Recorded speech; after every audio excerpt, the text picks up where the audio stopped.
मंच पर उपस्थित हम सबके आदरणीय मेरे सीनियर छात्र जीवन से जिनसे मेरा परिचय रहा, बहुत कुछ सीखने को मौका मिला, ऐसे श्री रामभद्र राय जी, लक्ष्मी जी,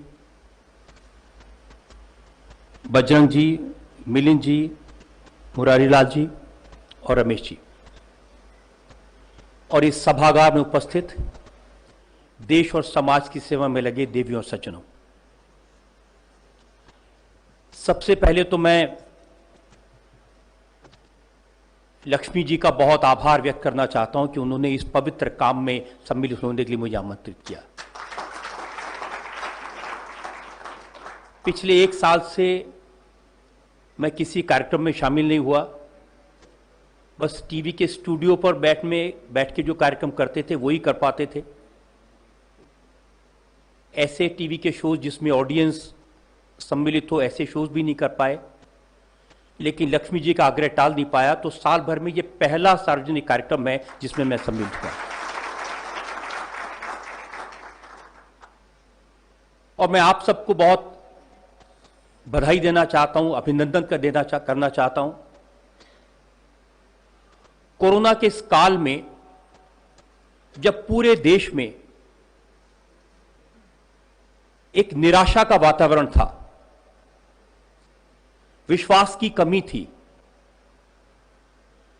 लोग कहते थे कि हमारे देश में तो स्वास्थ्य सेवाएं नहीं हैं, हमारे पास डॉक्टर्स नहीं है, नर्सेज नहीं है, पीपीई किट नहीं है, कोरोना की महामारी जब हमारे देश पर आएगी तो कीड़ों मकोड़ों की तरह लोग मरेंगे, लाशें उठाने वाला कोई नहीं होगा। बहुत से लोगों ने बार बार ये बातें मुझे कही थी, लेकिन हम जानते हैं कि इस देश के संकल्प से, प्रधानमंत्री के प्रयास से, लॉकडाउन करने के कड़े निर्णय से और जिस तरह से पूरे देश में लोगों ने सहयोग किया, हम इस महामारी से देश को बचा पाए। और आज इसका जिक्र करना इसलिए जरूरी है क्योंकि आप लोगों ने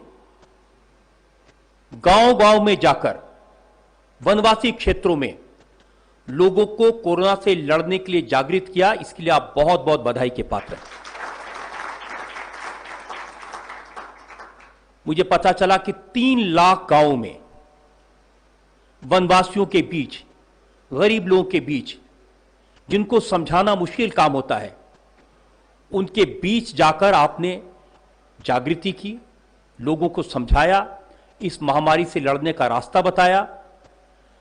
आप लोगों ने करीब 8 लाख मास्क तैयार किए, मुफ्त में लोगों को दिए, सैनिटाइजर दिए और लोगों को आयुर्वेद का काढ़ा भी पिलाया।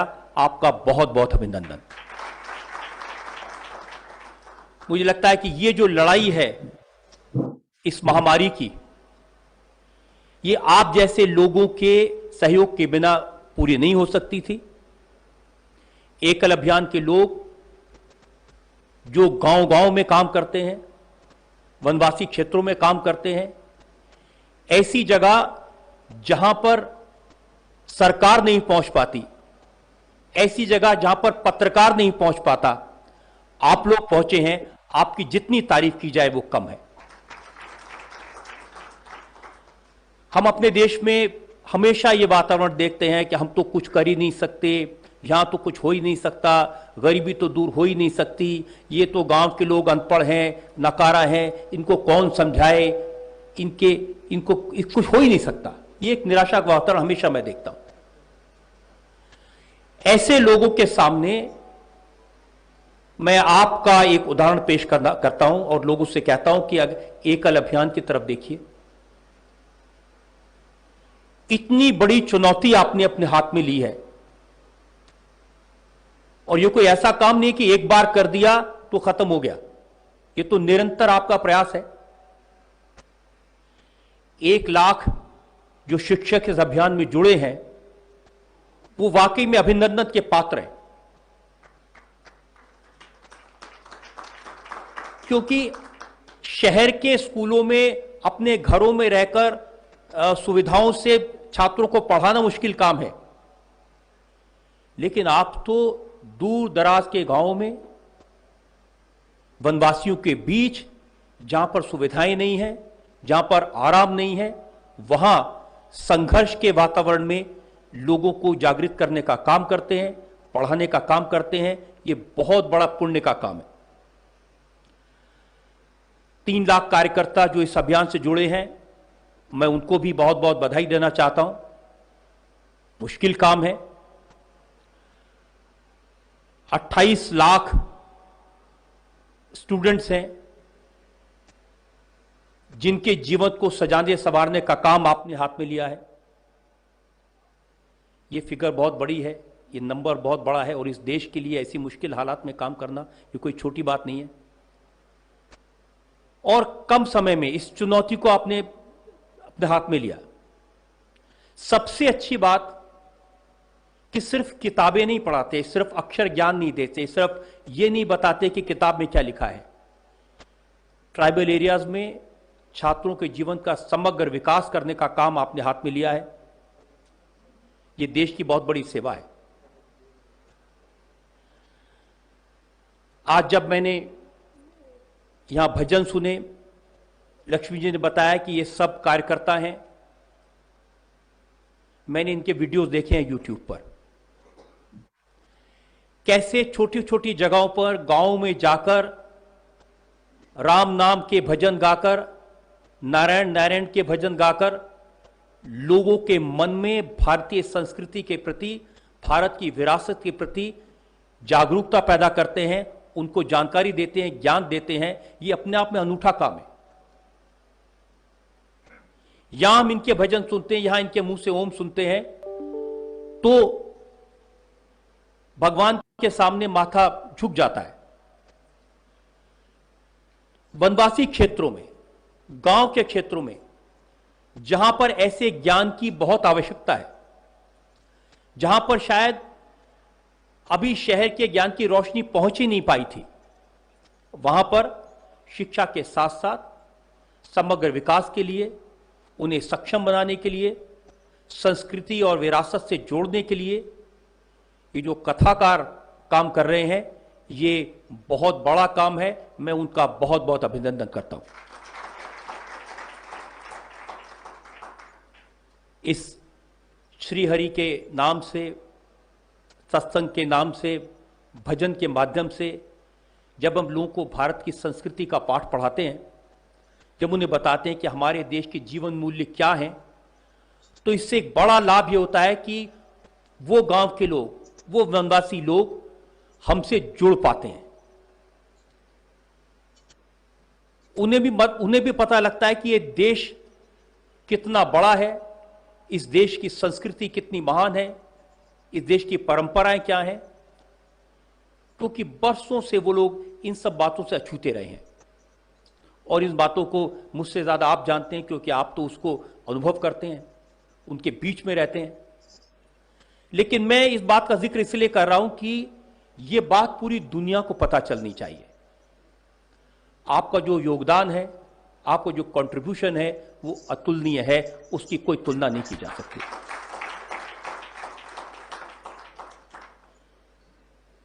मैं अंत में 4 पंक्तियां कह के अपनी बात समाप्त करूंगा। मैं सोचता हूं ये आपकी तरफ से पूरे समाज को समर्पित हैं ये पंक्तियां किसी कवि की। मैं दिया हूं, मेरी दुश्मनी अंधेरों से है, हवाएं तो खामखा मेरे खिलाफ हैं। मैं दिया हूं, मेरी दुश्मनी तो अंधेरों से है, आप तो गांव गांव जाकर के लोगों के घर में रोशनी पैदा करते हैं, दिया जलाते हैं। तो मेरी दुश्मनी अंधेरों से है, हवाएं तो खामखा मेरे खिलाफ हैं। हवाओं से कह दो खुद को आजमा के दिखाएं, हवाओं से कह दो खुद को आजमा के दिखाएं, दिए बहुत बुझाए हैं, एक दिया जला के दिखाएं।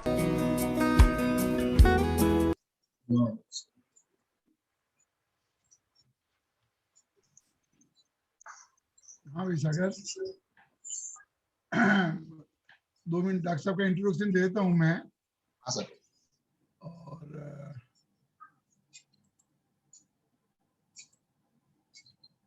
नमस्कार डॉक्टर साहब। नमस्कार सर, नमस्कार मैडम, नमस्ते। हमारे जोधपुर में स्वास्थ्य साधना केंद्र है जो पिछले 40 साल से ज्यादा से चल रहा है और डॉक्टर गौरव जो है वो मुख्य चिकित्सक हैं और पिछले 40 सालों में जितने भी डॉक्टर्स आए हैं प्राकृतिक चिकित्सा के, उसमें डॉक्टर गौरव जो है वो एकदम सर्वश्रेष्ठ हैं। अरे सर।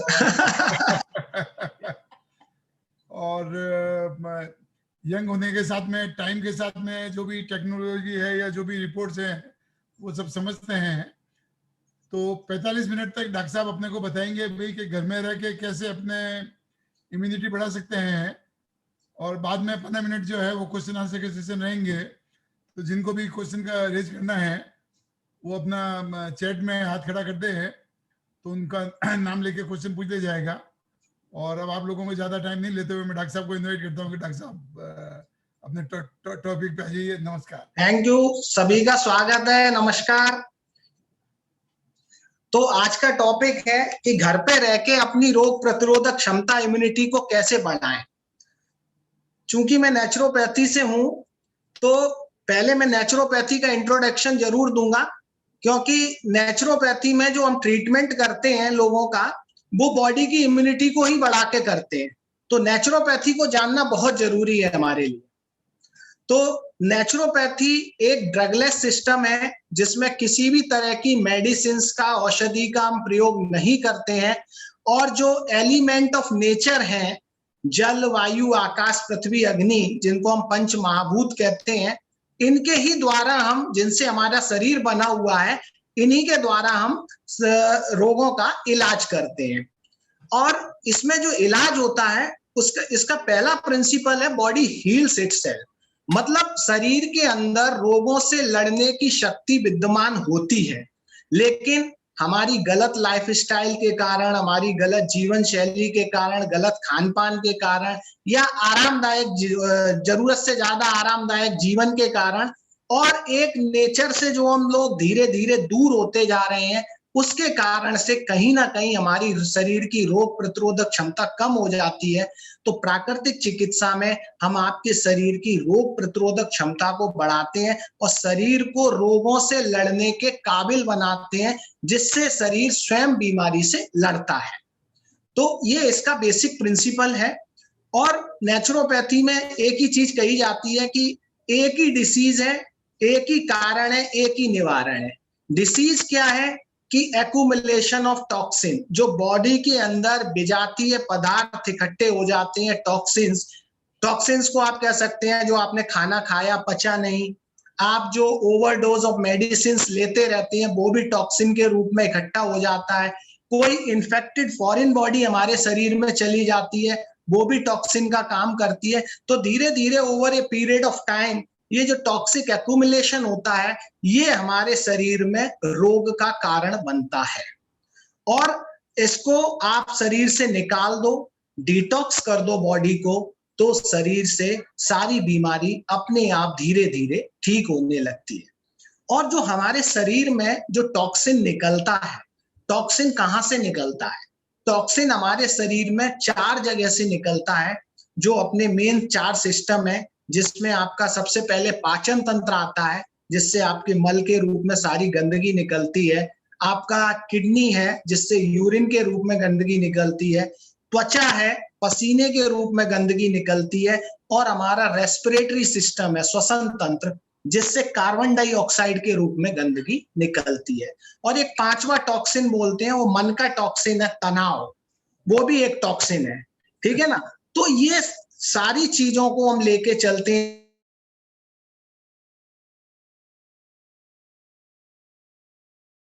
सुनी होगी कि health is not merely N absence of disease, it is the complete state of physical, mental, intellectual and spiritual wellbeing.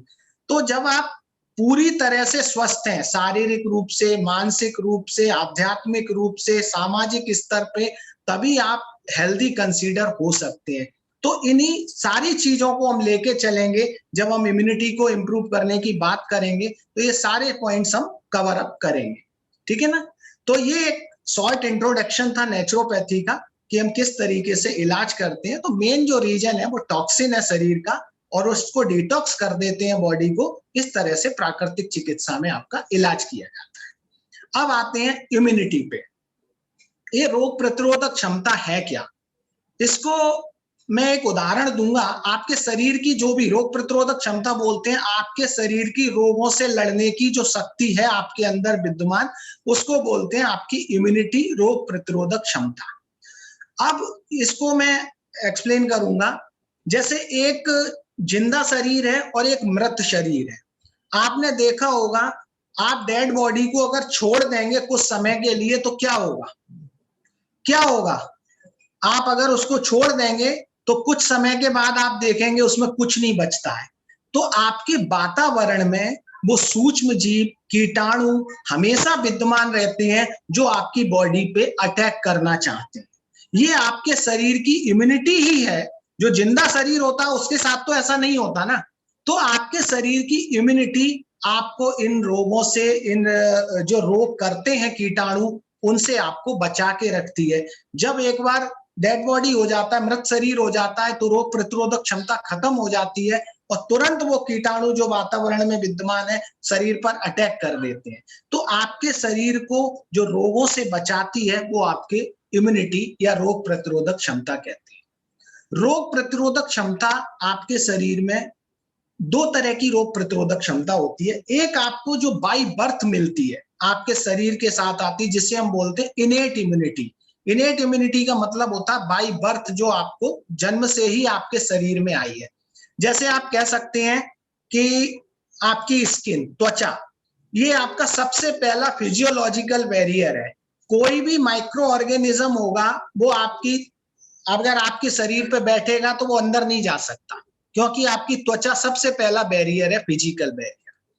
फिर आप मान लीजिए जैसे आप खाना खाते हैं, तो आपने खाना खाया, उसके साथ कोई कीटाणु आपके अंदर गया जो आपको बीमारी कर सकता है, तो आपके पेट के अंदर, डाइजेस्टिव सिस्टम के अंदर हाइड्रोक्लोरिक एसिड होता है, तो वहां जाके कीटाणु मर जाते हैं।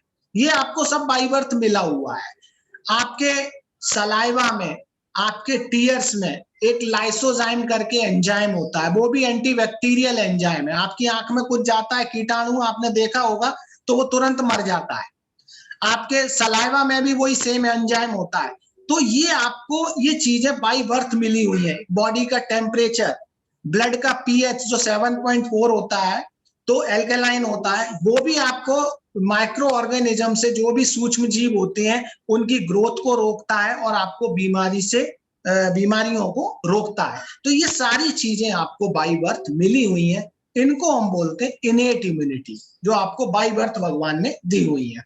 अब दूसरी इम्यूनिटी होती है आपकी एक्वायर्ड इम्यूनिटी, जो आप जन्म के बाद प्राप्त करते हैं।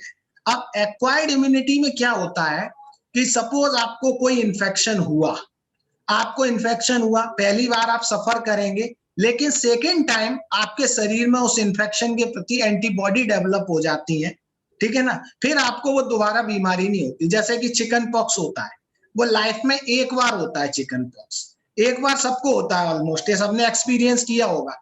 ऐसा थोड़ी है कि दोबारा वो चिकन पॉक्स का वायरस हमको अटैक नहीं करता, दोबारा वो होता है अटैक, लेकिन तब तक हमारे शरीर में एंटीबॉडी डेवलप हो जाते हैं। इस तरह की इम्यूनिटी को हम बोलते हैं एक्वायर्ड इम्यूनिटी, जो हमने प्राप्त की है अपने जन्म के बाद। वो या तो इन्फेक्शन के थ्रू या वैक्सीनेशन के थ्रू। आप अभी देख ही रहे हैं कोरोना का वैक्सीनेशन चल रहा है। वो क्या है, वैक्सीनेशन में भी यही होता है, आपके शरीर में कोरोना वायरस ही इंजेक्ट किया जा रहा है, लेकिन वो वायरस होता है एटीन्यूएटेड वायरस, जिसको बोलते हैं अधमरा। एक अधमरा वायरस आपके शरीर में डाल दिया है, जिससे आपके शरीर में एंटीबॉडी डेवलप हो जाए कोरोना के अगेंस्ट में। तो वो वैक्सीनेशन बहुत जरूरी है एक्वायर्ड इम्यूनिटी को प्राप्त करने के लिए, और सभी लोगों से रिक्वेस्ट है ये जरूर करें वैक्सीनेशन। कोरोना का केवल यही एक इलाज है, अगर आप चाहते हैं कोरोना खत्म हो जाए तो वैक्सीनेशन सभी लोग कराएं, किसी तरह के डरने की जरूरत नहीं है, ठीक है ना। तो ये पॉइंट भी मैं कवर करना चाह रहा था।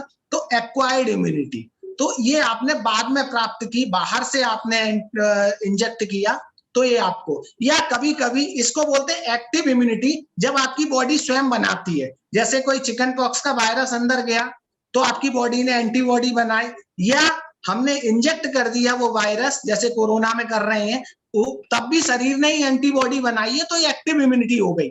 अब डायरेक्ट अगर एंटीबॉडी लैब में बना के आपके शरीर में ट्रांसफर कर दी जाए तो वो हो गई पैसिव इम्यूनिटी। आपके शरीर ने एंटीबॉडी नहीं बनाई है, वो बाहर से आपके अंदर आई है, तो वो हो गई पैसिव इम्यूनिटी। तो ये इम्यूनिटी के टाइप्स थे, इसको समझना जरूरी था। अब एक पॉइंट मैं कवर करूंगा, आजकल ये बहुत चल रहा है, ये काढ़ा पी लो, वो च्यवनप्राश खा लो, हल्दी वाला दूध पी लो, हमारी इम्यूनिटी इंप्रूव हो जाएगी। ठीक है, ये सब चीजें बहुत अच्छा है, कोई बुराई नहीं, मैं इसको वो नहीं करूंगा। लेकिन मैं एक बात जरूर कहना चाहूंगा, जैसे कि आप सभी लोग सुरेश राठी ग्रुप से जुड़े हुए हैं, तो आप इन्वेस्टमेंट को समझते हैं और आप प्रेरित भी करते हैं लॉन्ग टर्म इन्वेस्टमेंट के लिए। अगर आपको गुड रिटर्न्स चाहिए तो मैं उसी लैंग्वेज में बताऊंगा आपको, इम्यूनिटी भी एक लॉन्ग टर्म इन्वेस्टमेंट है। ये शॉर्ट टर्म नहीं है कि अभी कोरोना वायरस आया और आपने काढ़ा पीना चालू कर दिया, हल्दी वाला दूध पीना चालू कर दिया और आपको तुरंत रिटर्न मिलेगा, कोरोना वायरस आपको कुछ नहीं करेगा, ऐसा नहीं होने वाला है। ठीक है ना। इम्यूनिटी भी एक लॉन्ग टर्म इन्वेस्टमेंट है। इम्यूनिटी का मतलब ये है कि आप अपनी लाइफ स्टाइल किस तरीके की जीते आए हैं अभी तक, वो आपकी इम्यूनिटी डिसाइड करती है कि कैसी होगी। तभी आपने देखा होगा, आजकल हम डेली केसेस देख रहे हैं, कोई 90 साल का आदमी जिसके 80% लंग्स डैमेज हो गए, वो भी रिकवर होके आ रहा है, और एक आदमी जिसके 25-30% लंग्स डैमेज हुए, वो यंग भी है और वो रिकवर नहीं कर पाया। तो ये जो आपकी इम्यूनिटी होती है, फिर आप कहते हैं अरे मैंने तो इतना च्यवनप्राश खाया, इतना हल्दी वाला दूध पिया, इतना काढ़ा पिया, फिर भी हमारे कुछ नहीं हुआ। तो ये आप शॉर्ट टर्म इन्वेस्टमेंट नहीं है, इट्स अ लॉन्ग टर्म, और आप कह सकते हैं it's a life term investment. आपको बराबर अपनी लाइफ स्टाइल को, अपनी चीजों को ठीक रखना होगा, वो डिसाइड करेंगे कि आपकी बॉडी की इम्यूनिटी कैसी होती है। और आपने देखा ही है कि 80% लोग तो सेल्फ रिकवर हो ही रहे हैं, कुछ ही लोग हैं 1% 2% लोग हैं जिनको नुकसान हो रहा है, लेकिन 80% लोग सेल्फ रिकवर हो रहे हैं इस चीज से। तो ध्यान रखिएगा, ये एक लॉन्ग टर्म इन्वेस्टमेंट है। आज मैं जो भी लाइफ स्टाइल चेंजेस बताने जा रहा हूं, वो शॉर्ट टर्म नहीं है, वो हमेशा आपको अपनी लाइफ स्टाइल में चेंजेस लाने हैं। ठीक है ना। तो आज से करेंगे तो आगे भविष्य में फिर कितने भी वायरस बैक्टीरिया आएंगे, क्योंकि आप ये ध्यान रखिएगा, जैसे कोरोना वायरस का कोई इलाज नहीं है अभी तक। ठीक है ना। आप भी देख रहे हैं हॉस्पिटल में केवल सपोर्ट सिस्टम है, आपकी ऑक्सीजन की रिक्वायरमेंट केवल फुलफिल हो रही है, बाकी केवल सिम्टोमेटिक ट्रीटमेंट हो रहा है। कोरोना वायरस का कोई ट्रीटमेंट नहीं, अल्टीमेटली आपकी बॉडी इम्यूनिटी ही उसको ठीक कर रही है। जितने भी रिकवर होके आ रहे हैं वो आपकी बॉडी इम्यूनिटी से ठीक होके आ रहे हैं। ठीक है ना। बाकी केवल सपोर्ट सिस्टम है हॉस्पिटल में, इलाज इसका अभी तक भी नहीं है। तो आगे भविष्य में पता नहीं कौन सा वायरस, कौन से बैक्टीरिया, कौन से इन्फेक्शंस आएंगे, लेकिन अगर आपकी बॉडी की इम्यूनिटी अच्छी है तो ये आप मान के चलिएगा, आप भविष्य में कभी भी परेशान नहीं हो सकते। ठीक है ना। तो इस चीज का आपको ध्यान रखना होगा। अब बात करते हैं कि इम्यूनिटी की, मैंने इंट्रोडक्शन दिया, अब कौन कौन से फैक्टर्स हैं जो हमारी इम्यूनिटी को इफेक्ट करते हैं सबसे ज्यादा। सबसे पहले उन फैक्टर्स की बात करेंगे, फिर आगे कि क्या करना है हमको लाइफ स्टाइल। तो सबसे पहला फैक्टर आपकी लाइफ स्टाइल ही है, कि आपकी लाइफ स्टाइल है क्या, किस तरह की लाइफ स्टाइल जीते हैं। अगर आपकी सेडेंटरी लाइफ स्टाइल है, गलत खान पान है, आदतें गलत है, स्मोकिंग करते हैं, अल्कोहल लेते हैं, या गलत खान पान, अपने शरीर पे ध्यान नहीं देते हैं, आराम तलब जिंदगी जीते हैं, तो अल्टीमेटली आपकी इम्यूनिटी लो होगी ही होगी। दूसरी बात है मेडिसिन। आजकल जो हर चीज के लिए हम मेडिसिन लेते हैं, स्पेशली एंटीबायोटिक की मैं बात कर रहा हूं, हर छोटी चीज के लिए हम अपनी बॉडी को फाइट करने ही नहीं देते हैं। जुकाम हुआ तो एंटीबायोटिक ले ली, थोड़ा फीवर आया तो एंटीबायोटिक ले ली। अगर आप इतना ज्यादा एंटीबायोटिक लेंगे तो जो हमारी बॉडी की सेल्फ इम्यूनिटी है, जो सबसे पहले फाइट करती है, तो आप ये मान के चलिएगा वो धीरे धीरे वीक पड़ जाएगी। और ऐसा हुआ ही है over a period of time, जो हमें मेडिसिन को लेने की आदत पड़ गई है, तो हमारी बॉडी की जो इम्यूनिटी है वो धीरे धीरे कम होती जा रही है। तो ये भी एक बहुत बड़ा फैक्टर है जो हमारी बॉडी की इम्यूनिटी को कम करता है। तीसरा फैक्टर है स्ट्रेस। इसको मैं काफी उसमें लूंगा कि आज के समय में साइकोसोमैटिक, कोरोना में भी आप मान के चलिएगा मेंटल एटीट्यूड बहुत काम कर रहा है। मेंटल, जो मेंटली स्ट्रांग है वो बहुत जल्दी रिकवर हो रहे हैं, और जो डर गए वो समझ लीजिए उनके साथ क्या हुआ। उन जिन लोगों को माइल्ड इन्फेक्शन भी है और वो डर गए कि मेरे को कोरोना हो गया, पता नहीं क्या होगा अब मेरे साथ, उन लोगों को काफी नुकसान हुआ है। और जिनको सीवियर इन्फेक्शन भी है, अगर मेंटल एटीट्यूड पॉजिटिव रहा तो वो लोग रिकवर होके आए। तो ये मान के चलिएगा स्ट्रेस और आपका मेंटल एटीट्यूड ये बहुत डिसाइड करता है कि आपका इम्यूनिटी का लेवल कैसा होगा, वो बॉडी फाइट कर पाएगी या नहीं कर पाएगी। आपकी जो बैड हैबिट्स हैं, जो आप, कई लोग स्मोकिंग, अल्कोहल, ये गुटखे, तंबाकू, ये भी आपकी बॉडी इम्यूनिटी को लो करते हैं। आजकल जो हम ये प्रिजर्वेटिव्स बहुत ज्यादा जो ये पैक्ड फूड खाते हैं, तो ध्यान रखिएगा जितना आप फ्रेश फूड खाएंगे आपकी बॉडी इम्यूनिटी अच्छी होगी, और जितना प्रिजर्वेटिव्स वाला खाएंगे अल्टीमेटली ये चीजें आपकी बॉडी इम्यूनिटी को धीरे धीरे लो करती जाती है। ठीक है ना। तो अब हम पॉइंट्स कवर करेंगे कि किस तरह से अपनी बॉडी इम्यूनिटी को ठीक रखा जाए। 6 या 7 पॉइंट हैं जो घर पे रह के आपको अपनी लाइफस्टाइल में चेंजेस लाने हैं, उससे आप अपनी बॉडी इम्यूनिटी को ठीक रख सकते हैं। तो सबसे पहला पॉइंट है पानी पीना। ये बहुत इंपॉर्टेंट पॉइंट है। आजकल आपको कोरोना में भी कहा जा रहा है कि लिक्विड ज्यादा से ज्यादा लें। ठीक है ना। तो इस चीज का आप ध्यान रखिएगा, दिन में आपको 2 से 3 लीटर पानी पीना ही पीना है, इससे कम पानी नहीं पीना है। वो बात अलग है कि आपको कोई किडनी की बीमारी या कुछ है, वो स्पेसिफिक किसी इंडिविजुअल के लिए हो सकता है। अदरवाइज आपको अपनी पानी की रिक्वायरमेंट पूरी रखनी है। कारण क्या है, पानी से क्या होता है वो मैं बता रहा हूं। मैंने बात की थी डिटॉक्स बॉडी का। किडनी के थ्रू जो आपकी बॉडी का डिटॉक्स होगा वो पानी पीने से ही होगा। अगर आप लोग रेगुलर इंटरवल पे पानी नहीं पीते हैं तो आपकी बॉडी से जो यूरिन के थ्रू टॉक्सिन निकलता है वो नहीं निकल पाएगा, टॉक्सिक एक्यूमुलेशन होगा बॉडी में, और अल्टीमेटली आपकी फिर बॉडी इम्यूनिटी धीरे धीरे लो होती जाएगी। अब पानी कैसा पीना है ये भी एक पॉइंट है, क्योंकि कई लोग गर्म पानी पियो, ये पियो।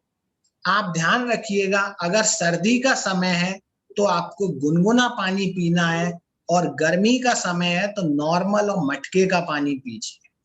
आप सिर्फ नेचर को फॉलो करिए। नेचर आपको कैसा देता है, आपने कभी किसी कुएं का पानी देखा? गर्मियों में ठंडा पानी निकलता है, सर्दियों में निवाया पानी निकलता है।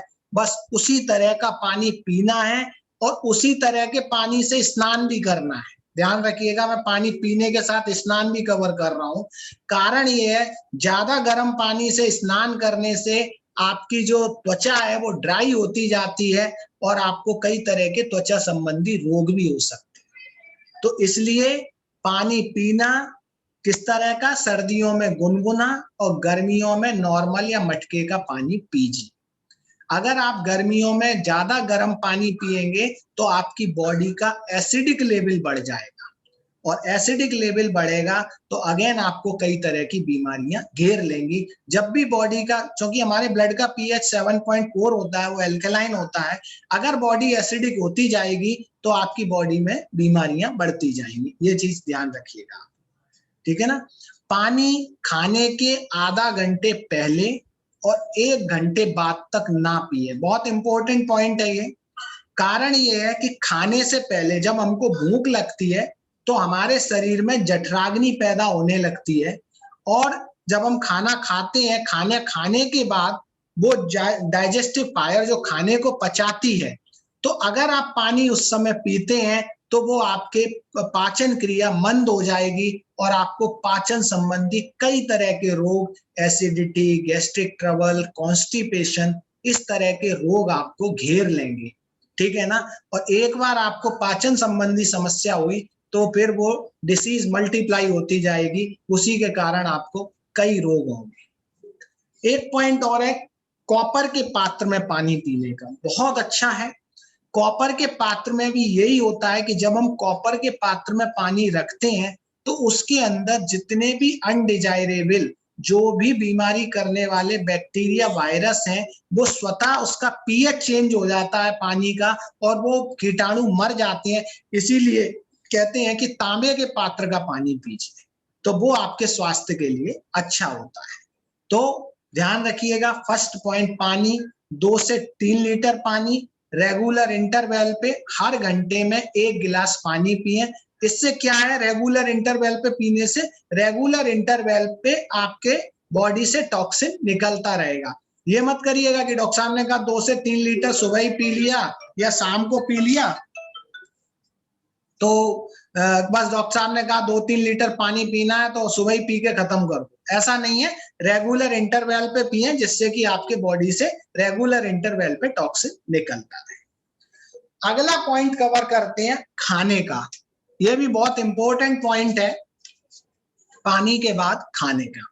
तो ध्यान रखिएगा, हरी, वरी एंड करी मेक्स ए मैन इल।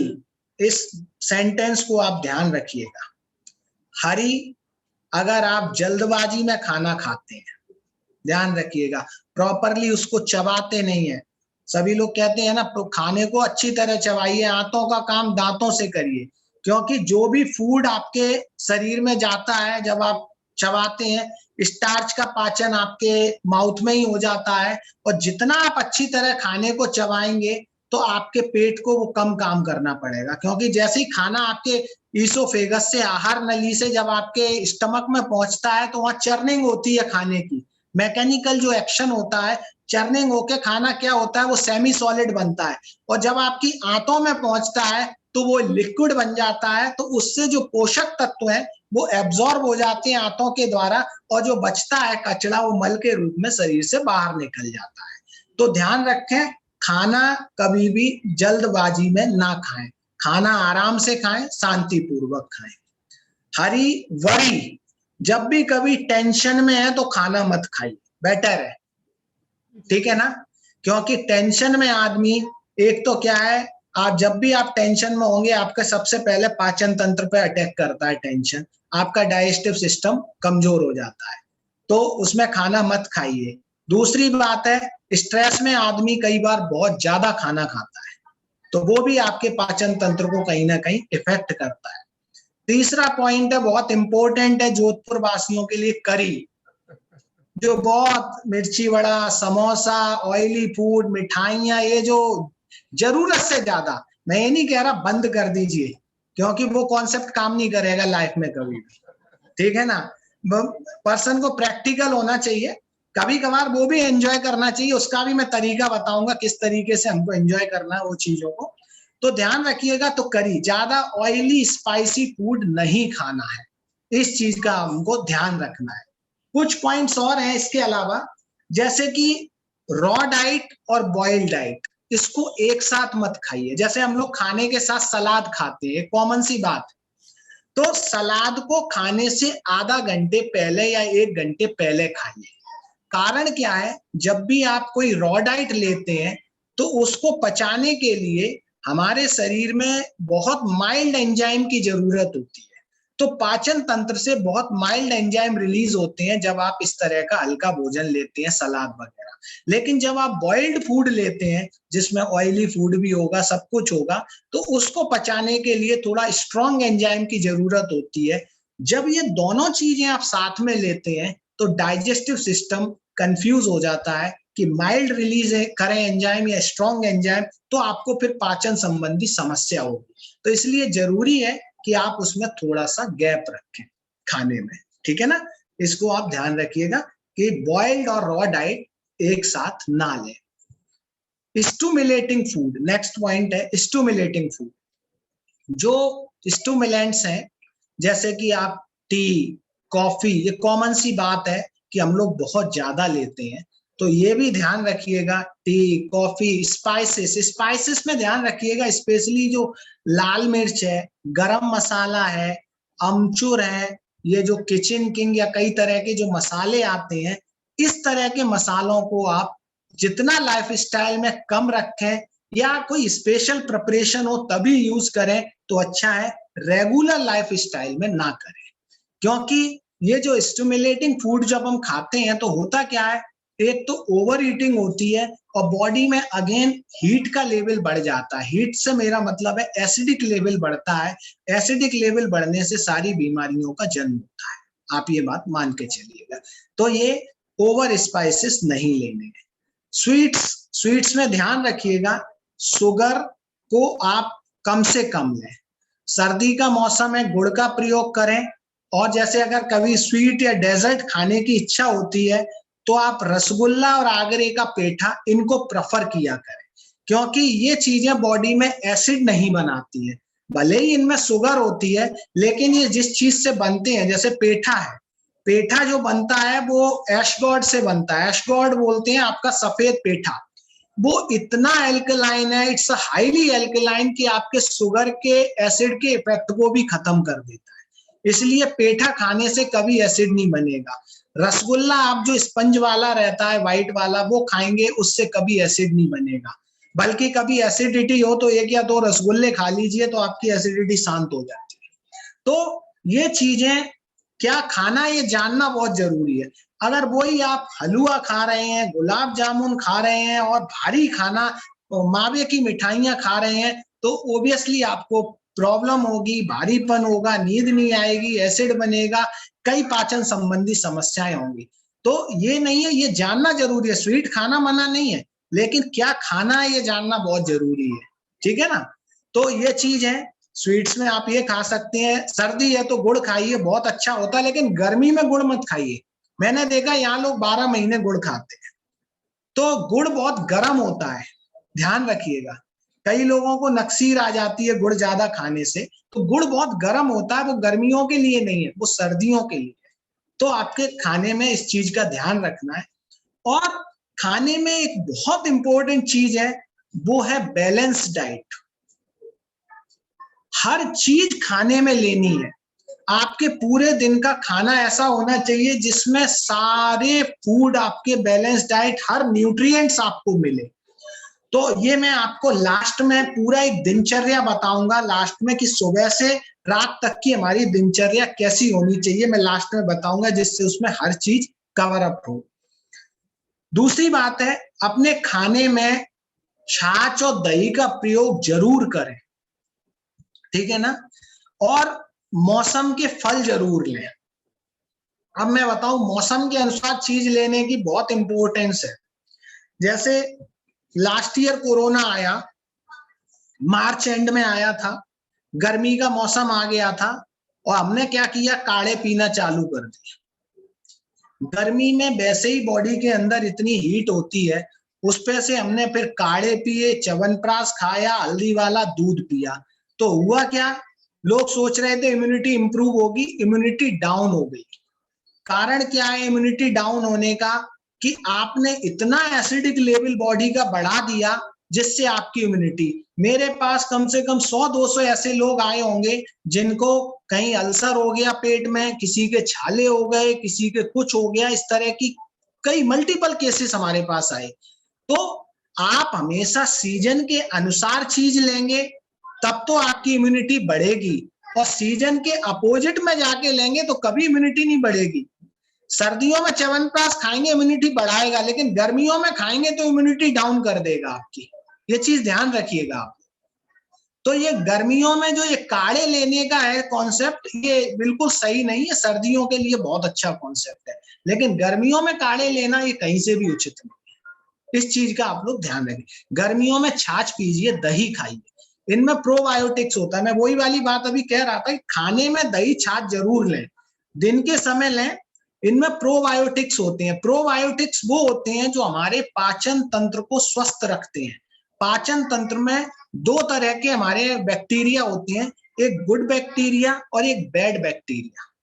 तो जो गुड बैक्टीरिया होते हैं वो हमारे पाचन तंत्र को स्वस्थ रखते हैं, और जो बैड बैक्टीरिया होते हैं वो उनकी ग्रोथ को कम करते हैं, गुड बैक्टीरिया। तो प्रोबायोटिक्स जो दही छाछ है उसमें गुड बैक्टीरिया होते हैं, वो खाने के साथ जरूर लेना चाहिए, जिससे कि आपका पाचन तंत्र स्वस्थ रहे। और पाचन तंत्र पे मेरा कंसंट्रेशन इसलिए ज्यादा है, पाचन तंत्र ही आपकी इम्यूनिटी को डिसाइड करता है। जितना पाचन तंत्र स्वस्थ होगा आपकी इम्यूनिटी उतनी अच्छी होगी। तो ये खाने पीने की बातें थी। तीसरा पॉइंट है, हमने खाने की बात की, पीने की बात की, तीसरा पॉइंट है एक्सरसाइज। बहुत इंपॉर्टेंट पॉइंट है और मैं इसको खाने पीने जितना ही इंपॉर्टेंस देता हूं, लोग इसको बिल्कुल इंपॉर्टेंस नहीं देते, आप ध्यान रखिएगा। लेकिन ये उससे भी ज्यादा जरूरी चीज है। अगर आप कैलोरी इनटेक कर रहे हैं तो आप ध्यान रखिएगा एक्सपेंडिचर करना भी उतना ही जरूरी है। केवल आप ये मत सोचिएगा कि आपके वजन कम करने के लिए एक्सरसाइज है। मैं इसलिए नहीं कह रहा हूं, खाने को पचाने के लिए, ब्लड के सर्कुलेशन को ठीक रखने के लिए, बॉडी के पेन्स को ठीक करने के लिए आपके लिए बहुत जरूरी है, और बॉडी की इम्यूनिटी को इंप्रूव करने के लिए। कैसे इम्यूनिटी इंप्रूव होती है बॉडी में? जब भी आप एक्सरसाइज करते हैं आपके शरीर में एंडोर्फिन्स रिलीज होते हैं। एंडोर्फिन्स बोलते हैं हम नेचुरल पेन किलर्स। आपकी बॉडी में नेचुरल पेन किलर्स रिलीज होते हैं। तो ध्यान रखिएगा, जिसमें स्पेशली जो लोग योगा करते हैं या एक्सरसाइज करते हैं तो उनको इतना बॉडी पेन्स नहीं होते हैं कंपैरेटिवली जो लोग सेडेंटरी लाइफस्टाइल जीते हैं, आरामदायक जिंदगी जो जीते हैं, उनको ज्यादा पेन्स होते हैं। क्यों? अगर आप बॉडी को जितना स्ट्रेच करेंगे आपके बॉडी में उतना एंडोर्फिन्स रिलीज होंगे और वो नेचुरल पेन किलर का काम करते हैं, आपकी बॉडी में पेन्स नहीं होते। और दूसरा पॉइंट है कि आप टेंशन फ्री रहते हैं। जो लोग नियमित सुबह सुबह फ्रेश एयर में जाके एक्सरसाइज करते हैं वो लोग पूरा दिन एक्टिव रहते हैं और टेंशन फ्री रहते हैं, उनको कभी भी कोई टेंशन नहीं होती। और ये मेरा पर्सनल एक्सपीरियंस है, और कई लोग जो लोग रेगुलर करते हैं उन सबको पता होगा कि अगर आप सुबह 1 घंटे एक्टिवली वर्क करते हैं तो पूरा दिन आपका अच्छा रहता है, और जिस दिन आप नहीं करते उस दिन आप फील भी करते हैं कि कुछ ना कुछ तो मिस हो रहा है, तो आपको मजा नहीं आता। तो जो मजा लेना है जिंदगी का, तो एक्सरसाइज करना भी उतना ही जरूरी है। एक्सरसाइज में करें क्या? कुछ नहीं आता, कोई बात नहीं है। वॉक सबसे अच्छी एक्सरसाइज है, लेकिन वॉक करना कैसे है? वॉक ऐसे नहीं करना है सिंपल टहल रहे हैं, उससे कोई मतलब नहीं, उससे कोई आपको फायदा नहीं होने वाला। आप वॉक करनी है अपनी बॉडी कैपेसिटी से थोड़ा एक्स्ट्रा एनर्जी के साथ करिए, जिसको बोलते ब्रिस्क वॉक। थोड़ा तेजी से चलिए, तब उससे क्या होगा, आपके बॉडी का जो लंग्स का फंक्शन है वो भी, सांस आपकी आएगी जाएगी तेजी से, तो लंग्स का फंक्शन, लंग कैपेसिटी इंप्रूव होगी, ब्लड सर्कुलेशन इंप्रूव होगा। तो ब्रिस्क वॉक सबसे अच्छी एक्सरसाइज है अगर आपको कुछ नहीं आता तो। फिर आपका डीप ब्रीदिंग, प्राणायाम नहीं आता कोई बात नहीं, आप बैठ के, आपकी ब्रिस्क वॉक कंप्लीट हो गई, आप फ्रेश एयर में बैठिए, आप 10-15 मिनट डीप ब्रीदिंग करिए, लंबी गहरी सांस लीजिए, थोड़ा 8-10 सेकंड अगर होल्ड कर सकते हैं तो करिए, नहीं तो नहीं कर सकते तो धीरे धीरे उसको रिलीज करिए। अगर आप ये क्रिया भी करते हैं तो आपके ये लंग्स की भी एक्सरसाइज हो गई और ब्रिस्क वॉक से आपकी ओवरऑल बॉडी की एक्सरसाइज हो गई है। नहीं तो ये तो हो ही गया ब्रिस्क वॉक। और वो जो लोग जानते हैं वो लोग योगा जरूर करिए, क्योंकि योगा केवल एक ऐसा साइंस है जो केवल आपको फिजिकली बेनिफिट नहीं देता, आपको मेंटल बेनिफिट्स बहुत है योगा के। योगा से आपकी फ्लेक्सिबिलिटी इंप्रूव होती है, योगा से आपके जितने भी इंटरनल ऑर्गन्स हैं उनमें ब्लड सर्कुलेशन इंप्रूव होता है और वो एफिशिएंटली वर्क करते हैं। योगा से आपकी लंग कैपेसिटी बढ़ती है। तो ये योगा एक बहुत अच्छी चीज है, नहीं जानते तो उसको जानिए, सीखिए और फिर घर में करिए, क्योंकि बॉडी पेन्स को अगर दूर रखना है तो योगा से अच्छी कोई चीज नहीं है, क्योंकि योगा से फ्लेक्सिबिलिटी इंप्रूव होगी और जितना आप फ्लेक्सिबल होंगे उतना आपकी बॉडी में पेन्स नहीं होगा। एक्सरसाइज की बात की है तो एक बात जरूर कहूंगा, खाने के बाद वज्रासन में बैठना, जिनके घुटने ठीक है उनको, जिनके घुटनों में दर्द है उनको नहीं बैठना, लेकिन खाने के बाद वज्रासन में बैठिए। उससे क्या होगा, कि आपका पाचन शक्ति इंप्रूव होगी, और पाचन तंत्र स्वस्थ रहेगा तो आपकी बॉडी इम्यूनिटी वैसे ही अच्छी रहेगी। तो एक्सरसाइज एक बहुत इंपॉर्टेंट पार्ट है आपके जीवन शैली का, ठीक है ना। तो खाना पीना एक्सरसाइज। अब मैंने बात की थी डिटॉक्स की, घर पे रह के कैसे डिटॉक्स किया जाए बॉडी। एक पॉइंट है, एक तो क्या होता है आप सेंटर पे आते हैं, यहाँ कई तरह के हम ट्रीटमेंट्स देते हैं, उससे आप बॉडी डिटॉक्स करते हैं। ऐसे समय में जब आप घर से बाहर नहीं निकल सकते तो घर में कैसे डिटॉक्स किया जाए। तो मैंने बताई आपको, पानी पीने का एक मैंने पॉइंट बताया है कि रेगुलर इंटरवल पे पिएंगे उससे डिटॉक्स होगा। खाने का मैं अभी आपको डिटेल में पूरा डाइट प्लान बताऊंगा पूरे दिन का, तो उससे आपको पता लगेगा कि किस तरह का खान पान रखेंगे तो उससे आपका पाचन तंत्र सही रहेगा, तो उससे डिटॉक्स होगा। तीसरी चीज क्या है, डिटॉक्स के लिए सबसे ज्यादा जरूरी क्या होता है कि जब हम लोग यहाँ डिटॉक्स कराते हैं तो आपकी डाइट कम कर देते हैं, या कई बार आपको जूस पे या फ्रूट्स पे रखते हैं।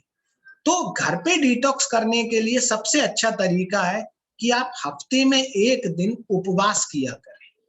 उपवास का मतलब है भूखा नहीं रहना है आपको, आप सलाद पे, फ्रूट्स पे और जूसेस पे, मतलब कोई भी भारी चीज नहीं खानी है, आप केवल ऐसी चीज जो रॉ डाइट पे रहना है, आप ये समझ लीजिए।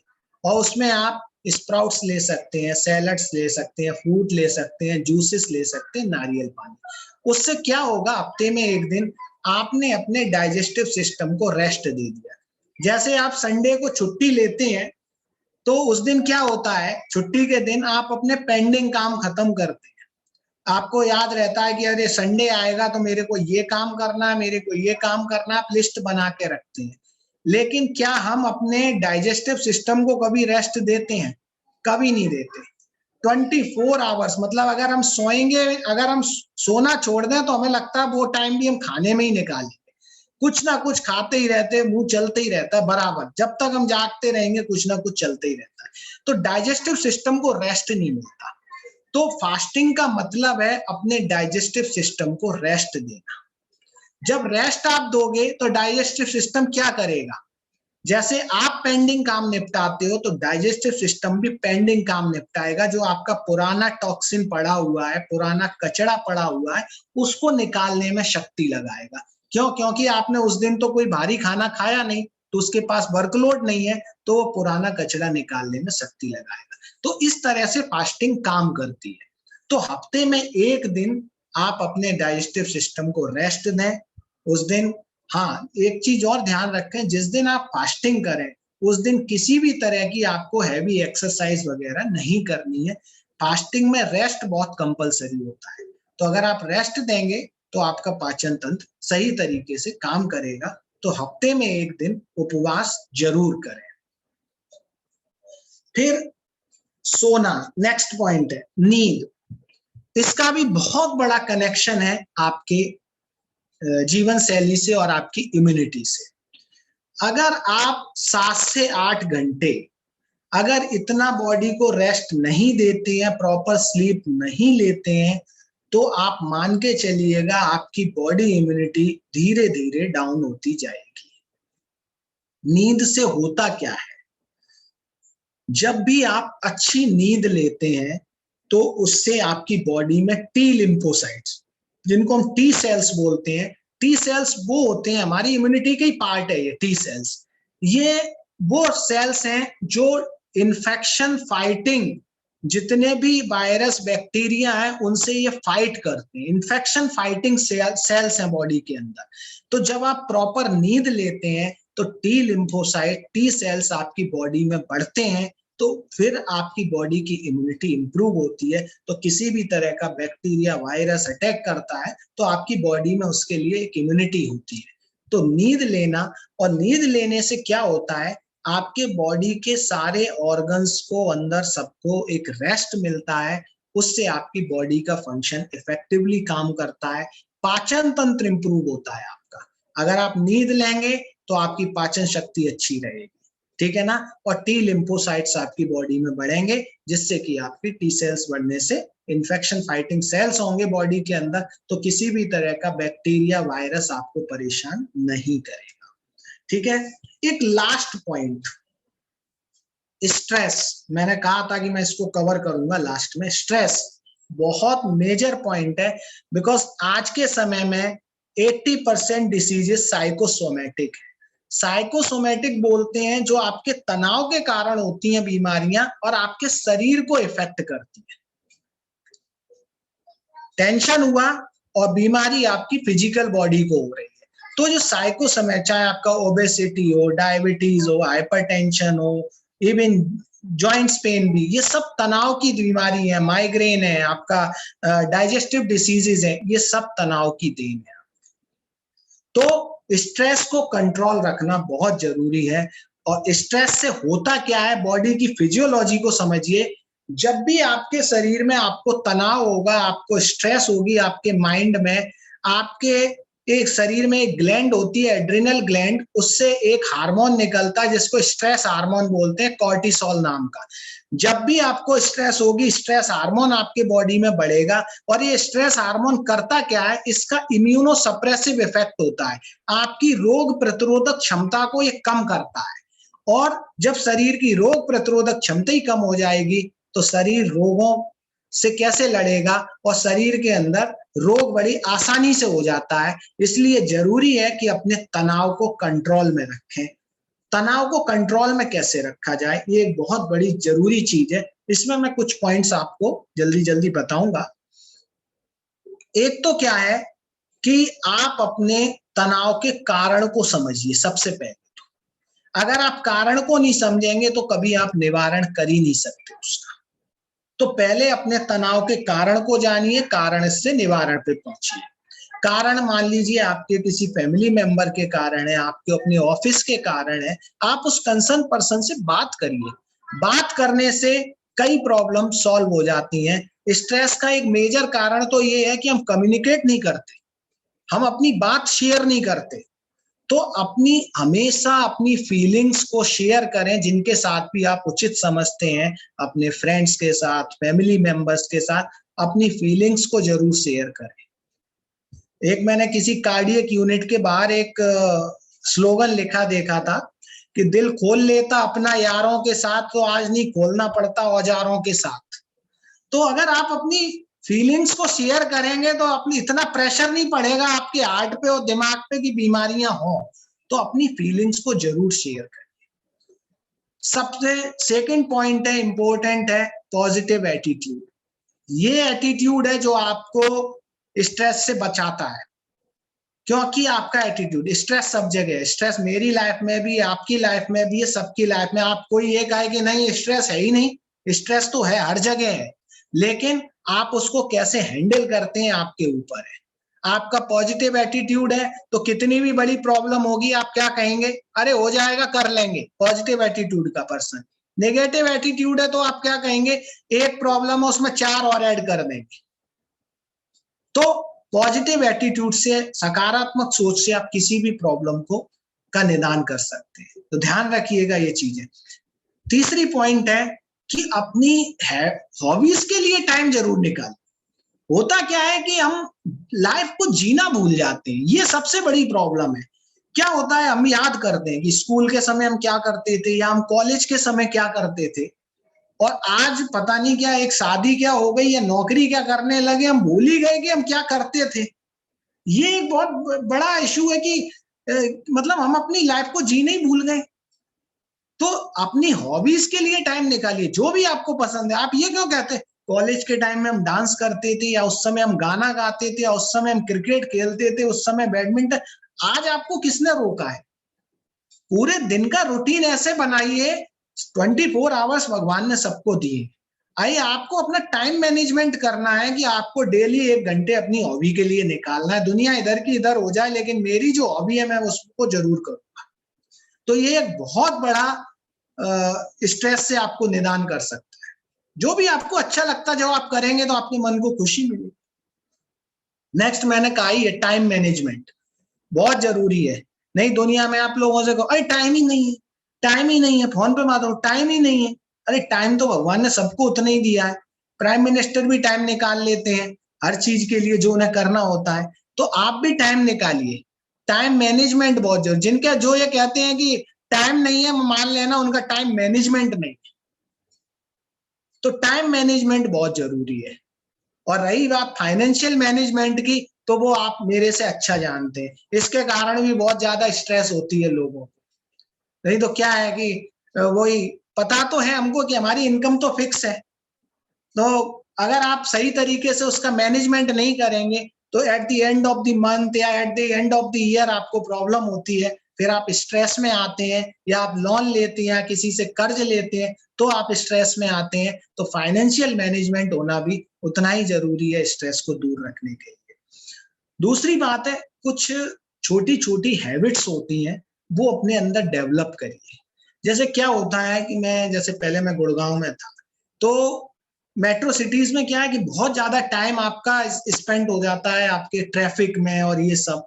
तो उस समय कई लोगों का क्या है कि अब मान लीजिए जाम लग गया, टोल पे जाम लग गया, तो कई लोग क्या है कि वो लोकल गवर्नमेंट से लेके सेंट्रल गवर्नमेंट तक सबको गाली दे देते हैं उतने आधा घंटे में, और अपना दिमाग खराब करते हैं। उससे क्या होने वाला, कोई प्रॉब्लम तो सॉल्व नहीं होने वाली।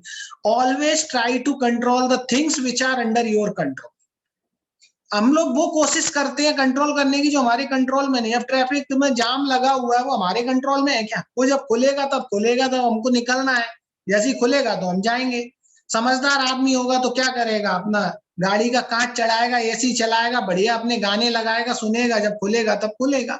और नेगेटिव आदमी वो यही करता है कि वो लोकल गवर्नमेंट से लेके सेंट्रल गवर्नमेंट तक सबको गालियां दे डालेगा, पॉपुलेशन को गालियां दे डालेगा कि इस देश का कुछ नहीं हो सकता, ये है वो है। तो मतलब अपने अंदर एक एटीट्यूड डेवलप करिए, तो आप स्ट्रेस फ्री रह सकते हैं। दूसरा, मेडिटेशन, रिलैक्सेशन टेक्निक्स। ये इसमें मैं कुछ टेक्निक्स आपको अभी बता देता हूं जो बहुत इजी है। जैसे एंगर मैनेजमेंट को आपको कंट्रोल करना है, गुस्से को। आपको जब भी गुस्सा आए, मैं आपको फास्टेस्ट मेडिसिन बता रहा हूं, आप बस एक डीप ब्रीदिंग ले लीजिए। आपकी जैसी गुस्सा आ रही है, आपको बहुत तेज क्रोध आ रहा है, आप एक डीप ब्रीदिंग करिए, क्रोध छू मंतर, और एक गिलास पानी पी लीजिए, बस उसके बाद गुस्सा आएगा ही। इससे फास्टेस्ट कोई मेडिसिन नहीं हो सकता। बाकी की टेक्निक तो आपको सेंटर आके मेडिटेशन, रिलैक्सेशन टेक्निक सीखनी पड़ेगी, लेकिन ये फास्टेस्ट है। जब भी आपको गुस्सा आए, आप टेक अ डीप ब्रेथ, आप देखेंगे कि आपका गुस्सा चला गया। तो ये छोटी छोटी टेक्निक्स हैं जिनको आप सीखेंगे तो आप स्ट्रेस फ्री रह सकते हैं।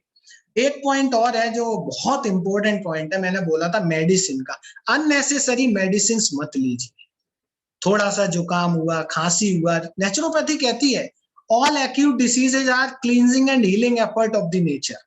जितनी भी ये तीव्र रोग आते हैं ना, जुकाम, खांसी, ये क्या है? ये आपके शरीर से वो कचरा निकालने के लिए है। हम लोग नेचुरोपैथी में क्या करते हैं, लोग 2-2 महीने खांसते रहते हैं, दवाइयां लेते हैं, उनको कुछ नहीं होता। यहाँ आते हैं 5-7 दिन, बस उनका कफ निकाल देते हैं, कुंजल क्रिया कराई, कुछ स्टीम वगैरह दी, खाना इस तरह का देते हैं जिससे कफ निकल जाए और कफ प्रोड्यूस ना हो। इस तरह की डाइट प्रिस्क्राइब करते हैं, और 5 से 7 दिन में रेडी हो जाते हैं, जो 2-2 महीने खांसते रहते हैं। तो आप अपनी बॉडी को टाइम तो दीजिए कि बॉडी आपकी फाइट कर सके। आप उससे पहले ही मेडिसिन खा लेते, तो बॉडी को जब आप फाइट नहीं करने देंगे तो आपकी इम्यूनिटी धीरे धीरे लो होती जाएगी। और ये आपने देखा ही है कि एक समय जहां हम 250 mg की एंटीबायोटिक खाते थे, आज वो एंटीबायोटिक आप देख लीजिए 600 mg, 1000 mg तक पहुंच चुकी है। 250 mg की तो मेडिसिन ही नहीं मिलती अब, एंटीबायोटिक बाजार में ही नहीं आ रही है 250 mg की। क्यों? क्योंकि वो असर ही नहीं करती है, वो हमारी रोग प्रतिरोधक क्षमता इतनी कम हो चुकी है over a period of time. तो ये आप ओवरडोज ऑफ मेडिसिन मत लीजिए। तो ये मेरा कवर था। अब मैं आपको सुबह से शाम तक का एक रूटीन बता रहा हूं कि किस तरह की लाइफस्टाइल होनी चाहिए। सुबह उठिए, एक तो जल्दी उठिए, सनसेट से, सनराइज से पहले उठिए। सुबह एक एवरेज मान लीजिए 6 बजे उठने का टाइम है आपका। 6 बजे उठिए, उठ के सबसे पहले 2 से 3 गिलास नॉर्मल पानी पी के आप पहले फ्रेश हो लीजिए। फ्रेश होने के बाद आप आए हैं, आप एक्सरसाइज के लिए जाइए, या आपको मान लीजिए पाचन संबंधी रोग है तो आंवला पानी पी लीजिए, किसी को डायबिटीज है तो मेथी पानी पी लीजिए, किसी के में एसिड ज्यादा बनता है तो पुदीना पानी पी लीजिए। इस तरह का पानी पी के फिर आप निकल जाइए बाहर, घर से बाहर जाइए फ्रेश एयर में।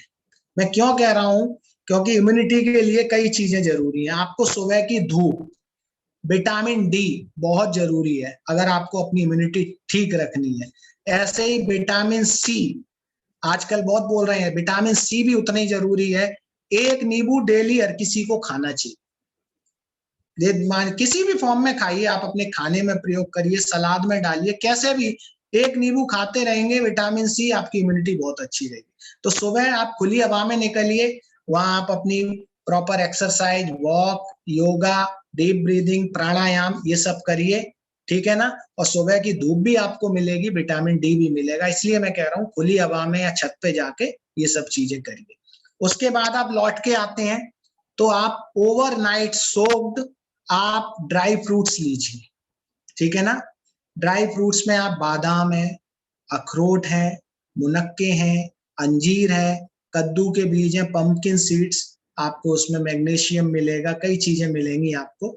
तो ये आप लेंगे तो आपके शरीर में, मैंने बैलेंस डाइट जो बताया, तो ड्राई फ्रूट्स आप लीजिए ओवरनाइट सोक्ड। ओवरनाइट सोक्ड मैं इसलिए कह रहा हूं, नहीं तो ये आप काफी गर्म होते हैं और आपके पाचन तंत्र को खराब कर सकते हैं अगर आप इनको सोक करके नहीं लेते। फिर आप ब्रेकफास्ट में फ्रूट्स लीजिए, दिन में 2 सर्विंग्स फ्रूट्स की लेना बहुत जरूरी है, ठीक है ना। तो एक आप नाश्ते में फ्रूट्स लीजिए, फ्रूट्स के साथ थोड़ा सा स्प्राउट्स ले लीजिए, या स्प्राउट से क्या है, आपको प्रोटीन मिल गया, स्टीम्ड, और उसको थोड़ा स्टीम कर लीजिए। स्टीम करने से क्या होगा, वो आपको ब्लोटिंग नहीं करेगा, नहीं आप कच्चा खाएंगे तो थोड़ा ब्लोट कर सकता है आपको। मान लीजिए किसी दिन आप स्प्राउट्स नहीं लेते हैं तो आप रोस्टेड फूल मखाने ले लीजिए, उसमें भी प्रोटीन होता है और कैल्शियम भी होता है, ठीक है ना। तो रोस्ट कर लीजिए उसको कढ़ाई में, और उसमें थोड़ा काली मिर्च और सेंधा नमक डाल लें, तो वो आप यूज करिए। तो ये नाश्ता आपका हो गया, फ्रूट्स, स्प्राउट्स या रोस्टेड फूल मखाना। लंच है, लंच से 1 घंटे या आधा घंटे पहले सलाद खा लो प्लेट भर के। फिर आप लंच पूरा लीजिए, उसमें मूंग या मोगर की दाल, कोई भी सब्जी, रोटी, छाछ और दही जरूर लेना है। जैसे मैंने बोला है कि प्रोबायोटिक्स होते हैं तो वो आपको जरूर लेना है गुड बैक्टीरिया के लिए, वो आपने ले लिया। लंच के 3 से 4 घंटे के बाद आप फिर से कोई फ्रूट, शाम को 4 बजे, 4 से 5 के बीच में फिर से आप फ्रूट का सर्विंग लीजिए। और रात का खाना 7 से 8 के बीच में लीजिए, और वो लाइट फूड लेना है, कोई दलिया, खिचड़ी, उपमा या पोहा, कुछ ऐसा लाइट फूड लीजिए। शाम को हल्का ही खाना लेंगे तो नींद अच्छी आएगी।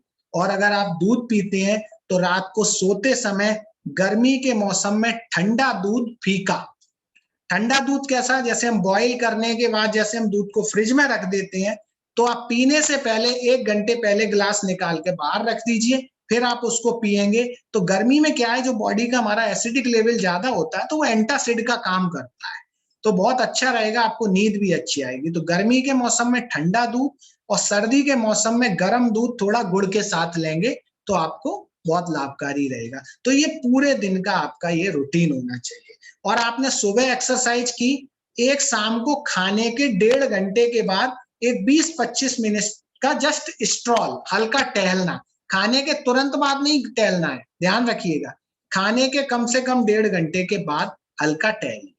तो ये आपका पूरे दिन का रूटीन होना चाहिए। ये इसमें सारा डाइट कवर हो गया, पूरा बैलेंस डाइट है, आपको फैट भी है, प्रोटीन भी है, विटामिन भी है, मिनरल्स भी है, फाइबर भी है, वाटर भी है, मिल्क भी है, सब कुछ है। तो इस तरह का आप रूटीन रखेंगे तो मैं कहता हूं आपकी इम्यूनिटी नेक्स्ट लेवल पे होगी, और भविष्य में कितने भी बैक्टीरिया, वायरस आएंगे तो आप ये मान के चलिएगा आपकी बॉडी आराम से उनसे फाइट कर लेगी। तो आज के लिए इतना काफी है। अब आप लोगों के जो भी डाउट हो आप पूछ लीजिए। धन्यवाद डॉक्टर साहब। ऐसे लग रहा है कि पिक्चर की ट्रेलर देखी है, पिक्चर भी देखना बाकी है। अच्छा। कहीं शादी में हम लोग जाते हैं, हाँ तो पेट तो भर जाता है पर मन नहीं भरता है। हाँ, ये आज ऐसा लग रहा है, आज ना तो पेट भरा है ना मन भरा है। तो ठीक है, टाइम आपने ये पॉइंट में थोड़ा भूल गया था, आपने अच्छी बात कही कि आप शादी विवाह में जाते हैं तो वहां अपने मन को मारने की जरूरत नहीं है। मैं हमेशा कहता हूं आप शादी विवाह में जाइए, फुल एंजॉय करिए, जो आपको खाना है खाइए। आप अपनी फास्टिंग जो मैंने 1 वीक बोली है, आप उसको नेक्स्ट डे शिफ्ट कर दीजिए। आज हमको मालूम है राठी जी के यहाँ जाना है, खाने पे अच्छा आइटम मिलेंगे खाने को, तो हम जाके खाएंगे, एंजॉय करेंगे। कल मैं आके फास्ट कर लूंगा, कल मैं फ्रूट पे रहूंगा। तो उससे क्या है, मैंने अपने फीस्ट को भी एंजॉय किया और नेक्स्ट डे फास्ट करके अपनी हेल्थ को भी एंजॉय करेंगे, कैलोरी भी कंपनसेट हो जाएगी और जो भी हैवी खाना खाया वो भी डाइजेस्ट हो जाएगा। अब डॉक्टर साहब, 2 अनाउंसमेंट है मेरे हाँ क्वेश्चन आंसर के पहले। हाँ एक तो हमारे सामने आज मुंडा जी बैठे हैं जयपुर के। हाँ जी। इनका कल लेक्चर रखवाया मैंने, हाँ मस्ती में कैसे रहे घर में। अच्छा हाँ, तो क्या है कि मैं जितने भी कपल को जानता हूँ वर्ल्ड में, इनका कपल जो है वो बेस्ट कपल है। अच्छा हाँ, ये 24 घंटे हमेशा दोनों ये हस्बैंड वाइफ मस्ती में रहते हैं। अच्छा आज इनको बुलाया मैंने कहा भाई आज हमारा प्रोग्राम देख लो आप। हाँ देखना है। वो वापस आ रही है। हाँ, तो एक तो ये अनाउंसमेंट है। ठीक है। और येलो ड्रेस से समझ गए होंगे आप, जो दुनिया में सबसे मस्त लोग रहते हैं वो हमेशा येलो ड्रेस पहनते हैं। येलो ड्रेस पहनते हैं बिल्कुल। ये येलो एक स्पेलिंग का जो है हाँ। साइन है। तो मुन्ना जी आज तो केवल आपके इतने टाइम लेंगे। और दूसरा, हमारे मेहता जी जो है वो एक शॉर्ट में धन्यवाद देंगे आपको। ठीक है। सुरेंद्र जी मेहता जो हमारे प्राकृतिक चिकित्सा के ट्रस्टी हैं, और उसके बाद में अपने क्वेश्चन आंसर का सिलसिला रखेंगे। ठीक है। मेहता जी हाजिर हो आप जहां भी हो। सुरेंद्र रास्ता। सुरेंद्र रासा मेहता। सर हुक्म। हाँ, कहाँ हो आप? मेहता जी जय श्री कृष्णा। जय श्री कृष्ण। सागर इनको हाईलाइट करो। मैं कर रहा हूँ। नहीं, आपको बहुत बहुत आभार, धन्यवाद। आपको कितने अच्छे ढंग से समझाया। अगर इंसान ये अनुकरण करेगा तो ये मान के चलो कि वो कभी अस्वस्थ नहीं रहेगा। साथ में मैं सूरज जी रेड्डी साहब का भी आभार व्यक्त करना चाहूंगा कि आपने झूम पर इतना सुंदर, इतना अद्भुत कार्यक्रम रखवाया। वो कहता है ना कि दिए जलते हैं, फूल खिलते हैं बड़ी मुश्किल से, मगर दुनिया में आप जैसे लोग मिलते हैं। अरे संबत एक, मैं एक और बात कहना चाहता हूँ कि संभवतः ऐसे कुछ इंसान होते हैं जो महान गुणों को लेकर जन्म लेते हैं, जिनमें सेवा के जज्बे की, इंसानियत की, मानवता की कोई कमी नहीं होती है। उन्हीं श्रेणी में आने वाले आप डॉक्टर साहब सूरज रेड्डी साहब है। तो बहुत बहुत आभार, धन्यवाद। और वैसे एक बात और कहना चाहूंगा कि हीरे की कदर हीरा नहीं चोरी करता है। हीरा कभी नहीं कहेगा कि लाख मेरा मोल है। हम तो कहते हैं दोनों हीरे ये बड़े मेरे लिए अनमोल है। Thank you very much sir. Thank you Mehta ji. धन्यवाद, आभार आभार आभार सर। धन्यवाद मेहता जी। अब हम क्वेश्चन आंसर का सेशन चालू कर रहे हैं। और सागर। Yes sir. हाँ, देख लो कोई उसमें क्वेश्चन आए हो और कोई हाथ खड़े करे तो एक एक करके क्वेश्चन ले लो फटाफट। प्राकृतिक चिकित्सा के बारे में सर एक क्वेश्चन आया था कि अगर शरीर में वायरस में रोग प्रतिरोधक क्षमता प्राकृतिक रूप से आती है तो फिर वैक्सीनेशन लेना क्यों जरूरी है? जैसे कि आपने बताया कि चिकन पॉक्स के लिए एक बार तो चिकन पॉक्स होता ही है, उसके बाद में एंटीबॉडीज बन जाती है, तो कोरोना में ये ऐसा क्यों नहीं हो रहा है? ऐसा है, कोरोना में भी लोगों के हर्ड इम्यूनिटी जिसको हम बोल रहे हैं वो डेवलप हो रही है, ऐसा है नहीं है। लेकिन ये इतना खतरनाक वायरस है, जानलेवा वायरस है, तो वैक्सीनेशन लेना उचित है। इसमें आप रिस्क मत लीजिए। मैं इसलिए कहूंगा कि वैक्सीनेशन जरूर लीजिए।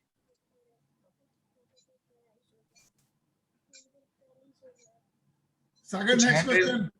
हाँ, रविंद्र सिंह जी। और वैक्सीनेशन का मैं एक चीज और मैं बता रहा हूँ, वैक्सीनेशन इसीलिए तो नहीं तो अभी आपके इम्यूनिटी तो तब डेवलप होगी ना जब आपको कोरोना वायरस अटैक करेगा, उसके बाद ही तो इम्यूनिटी डेवलप होगी आपके अंदर। तो आप वो रिस्क नहीं ले सकते कोरोना वायरस के मामले में, इसलिए मैं कह रहा हूं, इसलिए वैक्सीन ले लेंगे पहले से तो आपके अंदर वो इम्यूनिटी डेवलप हो जाएगी। रविंद्र सिंह जी, आप सवाल पूछिए। जी सर, मेरा सवाल ये था कि जैसे अभी क्या है कि हमारे पास में एक पॉजिटिव कोविड पॉजिटिव था और उसके फेफड़े में थोड़ी प्रॉब्लम थी और वापस उसकी नेगेटिव रिपोर्ट भी आ चुकी है। ठीक है। तो सर अभी उनको मतलब कोविड का टीका लगवाना चाहिए या रुक के लगवाना चाहिए? अभी 1 महीने तक कोई भी टीका नहीं लगेगा। 1 महीने के बाद ही आप टीका लगवाएंगे, नेगेटिव रिपोर्ट आने के 1 महीने के बाद। अच्छा, और उनका फेफड़े का वो कोर्स भी चल रहा है, उससे कोई प्रॉब्लम तो नहीं होगी इंसान? वो चलता रहेगा। क्या होता है मैं आपको बात बताऊं, इस वायरस का एक पीरियड है, ये 14 दिन का पीरियड होता है। इसको जो कुछ करना है ये 14 दिन में करता है। 14 दिन के बाद ये बॉडी से शेड आउट हो जाता है, अपने आप निकल जाता है, खत्म हो जाता है। उसके बाद इसने जितना भी डैमेज किया है वो डैमेज की रिकवरी में टाइम लगता है। अब डैमेज कितना हुआ है इस पे डिपेंड करता है कि रिकवरी में कितना टाइम लगेगा। जिनको कम डैमेज हुआ है उन बहुत जल्दी रिकवर हो जाते हैं, जिनको बहुत ज्यादा डैमेज है तो उनको कई बार महीने, 2 महीने, 3 महीने तक लग जाते हैं रिकवर करने में। लेकिन ये वायरस सिर्फ 14 डेज तक रहता है, उसके बाद ये वायरस नहीं रहता है। उसके बाद आप रिपोर्ट कराएंगे तो निगेटिव ही आएगी। नितिन जी। हाँ डॉक्टर साहब, गौरव जी। हाँ जी। एक अपने अभी आजकल जो ऑक्सीजन की जो प्रॉब्लम आ रही है लेवल की, तो उसके लिए कोई आपके पास कोई चीज है इसका इलाज, ऑक्सीजन लेवल को कैसे बढ़ाया जाए? ऑक्सीजन लेवल के लिए सबसे अच्छा प्रॉनिंग जो एक्सरसाइज आजकल आपने देखी होगी, जो आपको जगह जगह व्हाट्सएप पे, वो सबसे बेस्ट एक्सरसाइज है। और उसके अलावा आप डीप ब्रीदिंग करिए सुबह फ्रेश एयर में, और वेल वेंटिलेटेड रूम में रहेंगे। आप जितना वेंटिलेशन में रहेंगे आपका ऑक्सीजन लेवल उतना अच्छा रहेगा, और जितना आप क्लोज्ड एनवायरनमेंट में रहेंगे तो आपको ये प्रॉब्लम रहेगी। तो जरूरी है कि आप सुबह फ्रेश एयर में जरूर आधा से 1 घंटा जरूर बिताएं, डीप ब्रीदिंग करें, प्राणायाम करें। और अगर आपका ऑक्सीजन लेवल डाउन हो रहा है, लो जा रहा है, तो आप प्रॉनिंग करें। ओके। ज्योति प्रकाश जी। नमस्ते डॉक्टर साहब। नमस्ते। ये पूछना था कि जैसे लोग कहते हैं कि दालों को सुबह खाना चाहिए या शाम को खाना चाहिए? किस चीज को? दाल तो आप दिन में खाएं, वो क्योंकि जो दाल में प्रोटीन होता है, और प्रोटीन के पाचन के लिए जो वो बोलते हैं कि इस दिन में खाना चाहिए, वो कारण यही है कि प्रोटीन थोड़ा हैवी डाइट में आता है। और जितनी भी हैवी डाइट है वो दिन के समय लें, क्योंकि हम दिन भर कुछ ना कुछ एक्टिविटी करते रहते हैं तो वो चीज डाइजेस्ट हो जाती है। रात को चूंकि हमको सिर्फ खाने के बाद सोना होता है, इसलिए वो डाइजेशन के फिर इश्यूज आ जाते हैं, तो इसलिए रात को प्रोटीन मना करते हैं। शोभा जी। हाँ जी डॉक्टर साहब। हाँ जी, आवाज आ रही है मेरी? आवाज आ रही है शोभा जी, नमस्कार। हाँ, नमस्कार डॉक्टर साहब। ये आपने बताया कि जो सोक्ड ड्राई फ्रूट्स लेने हैं तो वो हम लेते हैं हमेशा, लेकिन ये नहीं समझ पाए कि उसका पानी का क्या करें, जो पानी होता है। देखिएगा, इसमें जो आप बादाम और अखरोट वगैरह भिगोते हैं, नट्स, उसका पानी तो आपको फेंक देना है, ठीक है। लेकिन आप मुनक्का, अंजीर जो भिगोते हैं उसको सेपरेट भिगोइए, उसका पानी पीना है, क्योंकि वो पानी से आपका हीमोग्लोबिन इंप्रूव होता है। अच्छा, और क्वांटिटी कितनी लें, जैसे आलमंड और अंजीर?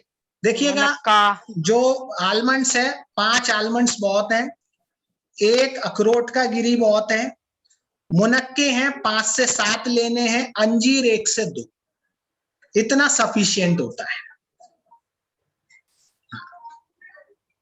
निर्मिता जी, निशान जी माथुर। डॉक्टर साहब नमस्कार माथुर साहब, क्या हाल है? बस एकदम बढ़िया सर, एकदम बढ़िया। चलो, बहुत अच्छा लगा आपको देख के। बहुत लंबा समय सर। सर मैं ये जानना चाह रहा था कि जैसे मैं अभी दिल्ली आ गया हूँ वापस। यहाँ पे मुझे आरओ वाटर यूज करना पड़ रहा है। ओके। आरओ वाटर कितना यूजफुल है हमारे बॉडी के लिए, क्योंकि इसमें टॉक्सिन्स डेवलप हो जाते हैं जब, जैसा कि आपने पहले मुझे बताया था। बिल्कुल। मैं नॉर्मल पानी अभी यहाँ पे पीने जाता हूँ तो उसका टीडीएस लेवल इतना हाई है कि मैं उस पानी को कंज्यूम नहीं कर सकता। बिल्कुल। तो इसके लिए क्या सॉल्यूशन है डॉक्टर साहब? इसके लिए मुझे क्या करना चाहिए? इसके लिए आप फिल्टर, आरओ की जगह अगर आप फिल्टर वाटर यूज करें तो वो ज्यादा बेनिफिशियल आपके लिए रहेगा, क्योंकि दिल्ली का पानी काफी हार्ड है जी, exactly. उसका टीडीएस लेवल ज्यादा है, फिर आपको डाइजेस्टिव ट्रबल्स होंगी। तो बेटर है कि आप फिल्टर का वाटर यूज करें तो वो ज्यादा अच्छा है। और अगर ऑप्शन नहीं है तो आरओ वाटर यूज करते रहिए, लेकिन आरओ वाटर में बस यही होता है कि उसमें मिनरल्स पूरे निकल जाते हैं, तो वो एक इश्यूज रहते हैं आरओ वाटर के साथ। लेकिन अगर आप फिल्टर वाटर यूज करेंगे तो वो ज्यादा बेटर है। तो फिल्टर के लिए सर वाटर का TDS लेवल क्या होना चाहिए कि ताकि वो प्रॉपर फिल्ट्रेशन हो सके? प्रॉपर फिल्ट्रेशन के लिए तो ये इसका TDS लेवल की बात है, उसकी हार्डनेस अगर वो खत्म कर देता है तो वो सबसे अच्छा है। बस उस चीज का ध्यान रखना है, क्योंकि जितना वाटर हार्ड होगा उतनी डाइजेस्टिव ट्रबल करेगा। रात में खाने में क्या ले सकते? अमित कुमार जी। हाँ जी पूछिए सर। नमस्कार डॉक्टर साहब, नमस्कार। नमस्कार जी। सर अभी आपसे बात हो रही थी कि दिन में तो दाल ले सकते हैं, रात में थोड़ा हैवी हो जाती है। हाँ, तो कौन सा भोजन है रात में जो लेने में डाइजेस्ट बहुत आसानी से हो जाए? और दही छाछ वगैरह भी रात को ले सकते हैं क्या? दही छाछ रात को अवॉइड करिए, ठीक है ना, क्योंकि रात को लेने से फिर आपके कफ बनेगा बॉडी में, ठीक है ना। तो रात को दही छाछ नहीं लेना है, दिन के समय लीजिए। और शाम के समय जैसे वेजिटेबल दलिया है, वेजिटेबल उपमा है, आप पोहा है, इस तरह की चीजें ले सकते हैं, लाइट फूड। हर्षा जी। हाँ या हाय, हेलो डॉक्टर। हेलो जी डॉक्टर, मुझे ना ये पूछना था आपसे कि जो जैसे डाइट फूड्स होते हैं ना, तो डाइट चिप्स होती है काफी जो तो क्या वो हमारी हेल्थ के लिए बेनिफिशियल है? कौन सा, आप फिर से रिपीट करेंगे? जो डाइट फूड्स होते हैं ना, जैसे डाइट ड्रिंक्स आती है, हाँ, तो मतलब वो हम ले सकते हैं या बिल्कुल जैसे? देखिएगा, वो फूड बिल्कुल भी अच्छे नहीं है, क्योंकि मैंने अभी एक प्रिजर्वेटिव्स का पॉइंट कवर किया था। इन चीजों में प्रिजर्वेटिव्स होते हैं, एरेटेड ड्रिंक्स होते हैं, ये कहीं से भी बॉडी की हेल्थ के लिए अच्छे नहीं है, ये आपके इम्यून सिस्टम को डाउन करेंगे। अच्छा, ओके, ठीक है ना। जितना आप fresh food, fresh fruits, fresh चीजें लेंगे, वो आपकी इम्यूनिटी को इम्प्रूव करेंगे। डाइट फूड से आपकी इम्यूनिटी इम्प्रूव नहीं होगी। श्वेता जी। नमस्ते सर जी। हाँ जी नमस्ते। मुझे पूछना था कि अभी जैसे काफी सुनने में आ रहा है कि वायरस है जो हवा में बहुत फैल रहा है। हाँ? उस वजह से जैसे हम अपने टेरेस पे जाते हैं वॉक करने या कुछ योगा करने, हाँ? तो हमारे बड़े पेरेंट्स बोलते हैं जैसे हवा में फैल रहा है तो आप मत जाइए। हाँ? तो आप इसका कुछ बताएंगे कि ये क्या करना चाहिए? हवा में फैल रहा है, जाना चाहिए, नहीं जाना चाहिए? बच्चों को लेके जाए छत पे, नहीं लेके जाए? देखिएगा, मैं बताऊं आपको, उन जगहों से बचना है जहां लोगों का मूवमेंट्स ज्यादा है, क्योंकि जितना लोगों का मूवमेंट्स होगा वो वहां कोई लोग छींकते हैं, खांसते हैं, तो ये वायरस क्या है, हवा में 4 घंटे रहता है। लेकिन आप अपने घर की छत पे जाएंगे तो मुझे नहीं लगता वहां कोई ऐसा इश्यू होगा, और वो आपको जाना चाहिए बॉडी इम्यूनिटी के लिए। बिल्कुल पूरी तरह 100% घर में पैक होके नहीं बैठ सकते, आप अपनी छत पे जाके आराम से योगा, एक्सरसाइज और टहलिए। उन जगहों से बचिए जहां लोगों का मूवमेंट्स ज्यादा है। निर्मिता जी। हाँ जी सर। हाँ जी सर, मेरी डॉटर को अल्सरेटिव कोलाइटिस था। हाँ? तो अब का मेडिकल जैसे एलोपैथी ट्रीटमेंट तो बंद हो चुका है, अभी आयुर्वेदिक ट्रीटमेंट ही चल रहा है। ठीक है। और इसका तो, लेकिन उसमें ये चीज है कि उसको मिल्क प्रोडक्ट की एलर्जी है। हमने टेस्ट करवाया था। किसकी एलर्जी? मिल्क प्रोडक्ट की एलर्जी। ओके। हाँ, और दूसरा इसके जो अल्सरेटिव कोलाइटिस का जो ट्रीटमेंट, मतलब उसकी जो प्रॉब्लम रही है, हाँ? उसकी वजह से उसको फास्टिंग वगैरह, वो मतलब भूखी बिल्कुल नहीं रह सकती। हाँ ठीक है। तो हम इसके लिए क्या कर सकते? नहीं, तो उसको फास्टिंग आपको करानी फास्टिंग नहीं, वो एक मैंने एक जनरल हेल्थ के लिए बताया। मैंने कहा ना, हर इंडिविजुअल का एक अलग डाइट प्लान होता है। तो जैसे आपकी बेटी को अल्सरेटिव कोलाइटिस है, तो उसके लिए एक डाइट प्लान अलग से बनेगा जो उसके लिए हेल्पफुल रहेगा। जैसे आपने कहा उनको लैक्टोज इंटॉलरेंस है, लेकिन आपको मैं बताऊं, लैक्टोज इंटॉलरेंस है, उसमें आपको मिल्क प्रोडक्ट से दिक्कत होगी, लेकिन आप अगर उनको दही खिचड़ी देंगे तो दिक्कत नहीं आएगी, ठीक है ना।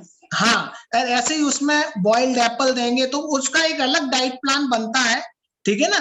तो वो आप मेरे से, अभी उनको क्या ब्लीडिंग अभी भी हो रही है क्या?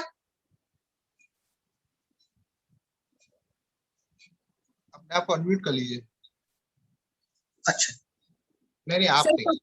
हाँ सर, कभी कभी होती है, कभी कभी होती है ना। तो आप एक काम करिएगा, उसका पूरा एक डाइट प्लान बनेगा, ठीक है ना। आप मेरे से कांटेक्ट कर लीजिएगा, मेरा नंबर आप ले लीजिएगा, आपको मिल जाएगा, आप मेरे से कांटेक्ट करिएगा, मैं अलग से आपको डाइट प्लान दूंगा उसका। ओके सर, ठीक है ना, वो हर इंडिविजुअल का डाइट प्लान अलग होता है, ठीक है ना। यस सर, हाँ, okay sir, okay. Shankar Singh ji, good evening sir. Good evening sir, मैंने पहले आपके यहाँ मिल के गया था मैं, तो मैंने थोड़ा मेरे डाइट चार्ट चेंज किया, फिर अभी क्या कोरोना के कारण वापस मैंने अपना फूड वापस रेगुलर वाला चालू कर दिया सर। ठीक है। पर सर अभी उसके बाद मेरे क्या थोड़ी कब्जी वापस चालू हो गई सर। अच्छा। और सिटिंग वर्क के साथ वापस वेट भी थोड़ा गेन हो रहा है। ओके। तो अभी सर दोपहर में कौन सा फूड लेना चाहिए जिससे क्या वेट भी गेन नहीं हो और खाना भी अपना प्रॉपर है, और अभी बीमारी चल रही है तो उससे भी अपने तकलीफ नहीं पड़े। मैंने आपको अभी पूरा एक सुबह से शाम तक का रूटीन बताया लाइफ स्टाइल का, ठीक है ना। अभी आपने मेरे को सुना था? हेलो? हाँ सुनाई था सर। हाँ, तो वही मैं कह रहा हूं, तो पूरा रूटीन जो बताया है उसी तरीके से आप फॉलो करिए, ठीक है ना। नहीं तो आप मेरे से पर्सनली कांटेक्ट करिए, तो मैं डाइट प्लान आपको व्हाट्सएप पे भेज दूंगा। जेएल राठी साहब। सर, अभी कोरोना का जो पीरियड चल रहा है। हाँ जी राठी जी, नमस्कार। हाँ नमस्कार, नमस्कार सर। नमस्कार सर। हाँ कहिए। कोरोना का जो सेकंड फेज चल रहा है, हाँ, इसमें परमेश्वर जी अरोड़ा जो दिल्ली हॉस्पिटल के आयुर्वेदिक इंचार्ज है, वो ये बताते हैं कि घर के अंदर ही रहिए, घर के बाहर नहीं निकले, ऐसा है वैसा है, मतलब काफी कुछ बताते हैं घर के अंदर ही। अच्छा, दूसरी तरफ घर के अंदर ही रहते हैं तो साइको की प्रॉब्लम होती है, मतलब न्यूरो की प्रॉब्लम होती है, जैसे पेपर वगैरह में पढ़ते हैं। इतना डर जाते हैं लोग, जितना कोरोना का रोग से डर नहीं होता, उससे ज्यादा अंदर रहने का डर हो जाता है। घर से बाहर निकलना भी पड़ता है कुछ काम करने के लिए, फल फ्रूट लाने के लिए, ये भी होता है। बिल्कुल। तो कैसे संतुलित किया जाए, या क्या सही है क्या गलत है पेपर के हिसाब से? देखिए मैं आपको बहुत प्रैक्टिकल होके चलिए।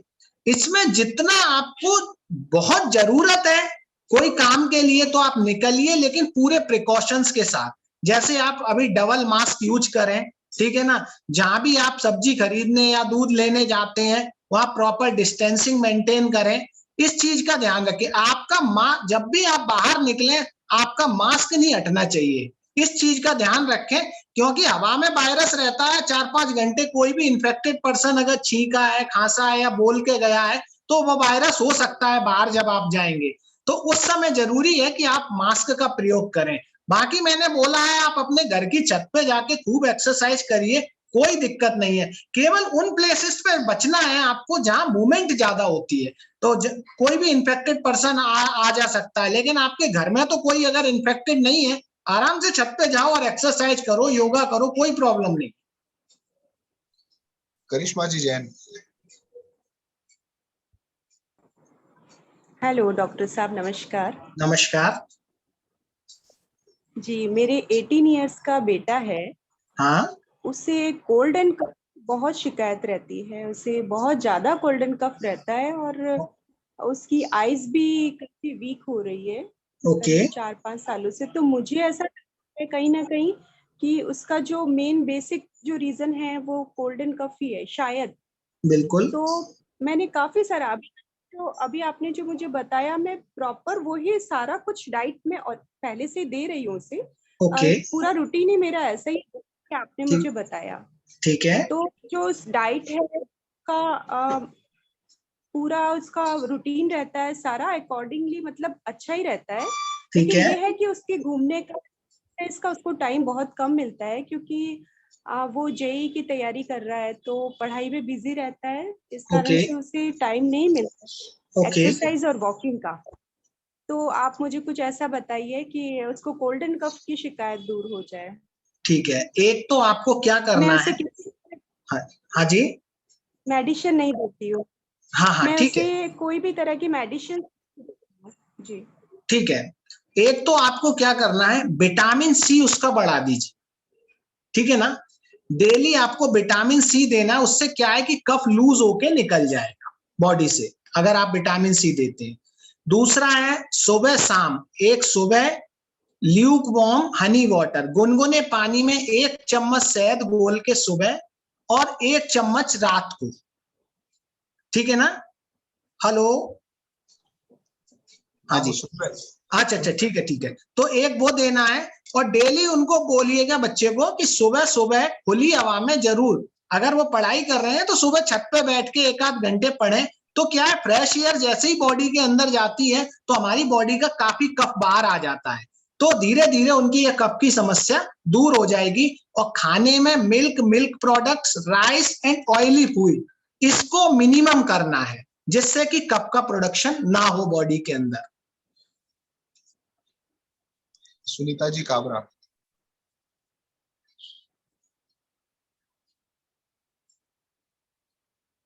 अमित कुमार जी गर्ग।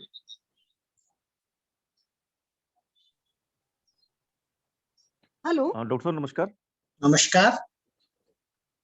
सर, अभी सोशल मीडिया पे एक मैसेज चल रहा है, जैसे नींबू का कह रहे हैं कोरोना वायरस के लिए नाक में दोनों तरफ 2 से 3 बूंद डालिए, ये इफेक्टिव है सर या नहीं है? इसका क्या रीजन है ये? देखिएगा, मैं आपको फ्रैंकली बताऊं, इस तरह के कई मैसेजेस चलते रहते हैं। कोरोना वायरस से बचने के लिए केवल सोशल डिस्टेंसिंग और मास्क, ये सबसे इंपॉर्टेंट चीज है। इसके अलावा कोई भी चीज कोरोना वायरस को से आपको नहीं बचाने वाली है।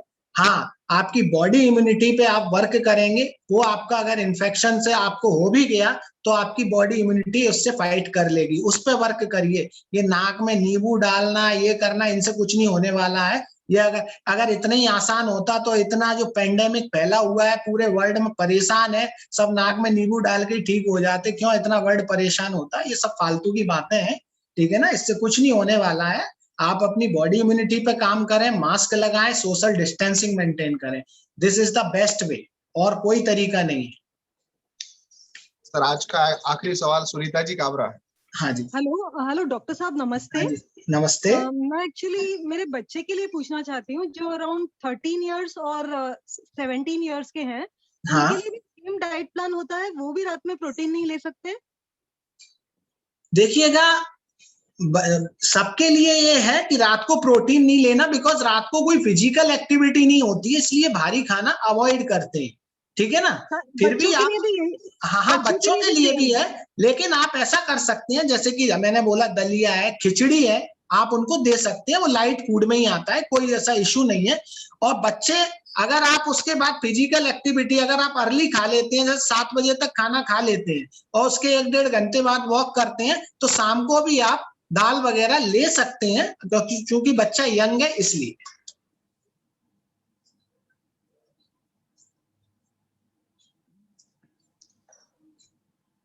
Thank you sir. अभी तक के सारे सवाल तो हो चुके हैं। नरेश जी और आए हैं। हाँ जी, Naresh ji Soni. Sir hello. Hello. हाँ सर, आवाज आ रही है मेरी? हाँ जी, आ रही है। हाँ सर, मैं अभी अपने एक क्वेश्चन का जवाब दिया था कि आरओ वाटर का यूज कम करना चाहिए। हाँ। और हो सके तो फिल्टर वाटर यूज करना चाहिए। क्वेश्चन है कि क्या एक्वागार्ड नॉर्मल यूज करना चाहिए या फिर कैसे सर ये?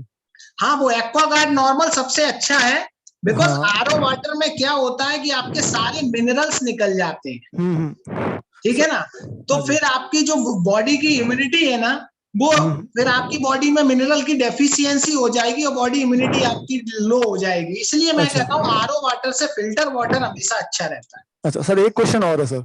हाँ सर, सुबह गर्म पानी के साथ नींबू और शहद मिलाकर लेना चाहिए? काफी लोग बोलते हैं उसको लेना नहीं चाहिए, कोई बोलते हैं ले सकते हैं। देखिएगा, ये आप अगर आप वेट रिडक्शन के लिए कर रहे हैं, लोग कहते हैं नींबू पानी शहद से वेट रिडक्शन होता है, तो मैं आपका एक कॉन्सेप्ट क्लियर करूं, ये कॉन्सेप्ट भी नेचुरोपैथी से ही निकला हुआ है, ठीक है ना?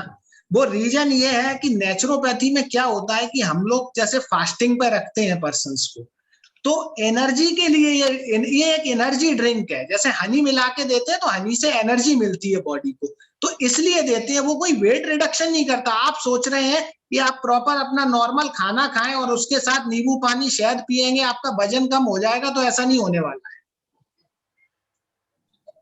ठीक है ना? हाँ रौनक जी।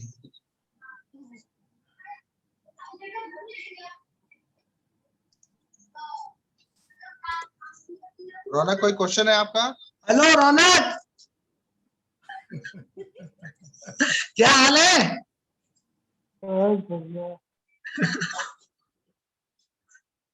रौनक, आपका कोई क्वेश्चन है?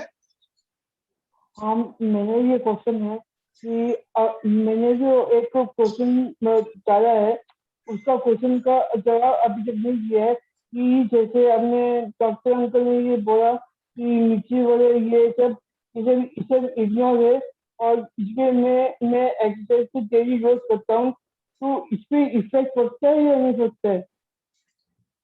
क्या पूछा? मेरे को क्वेश्चन थोड़ा समझ में नहीं आया रौनक। सागर, इसका क्वेश्चन चैट बॉक्स में है। हाँ, मैं पढ़ के बता देता हूँ। हाँ हाँ।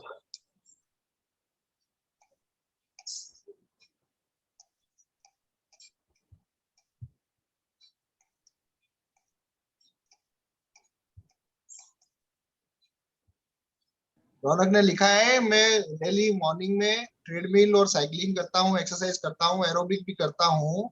हाँ। और घर में ही मैं ब्रीथिंग और सूर्य नमस्कार वगैरह भी करता हूँ। ठीक है। और ये रौनक, उसमें क्वेश्चन क्या है? सागर, हाँ सर। तुम रौनक से बात कर लो जब तक 2 क्वेश्चन और आए हैं। ठीक है सर। वो टेलीफोन पे समझ लो तुम। ठीक है सर। हाँ, कमलेश जी सिंह जी, मेरा क्वेश्चन दरअसल ये है। हाँ? मेरे को करीबन 30 साल से सोराइसिस है इसके डिजीज। तो ठीक है। नेचुरोपैथी में कोई इसका ट्रीटमेंट है सर? बिल्कुल है सर, लेकिन ध्यान रखिएगा सोरियासिस का बहुत लंबा ट्रीटमेंट चलता है।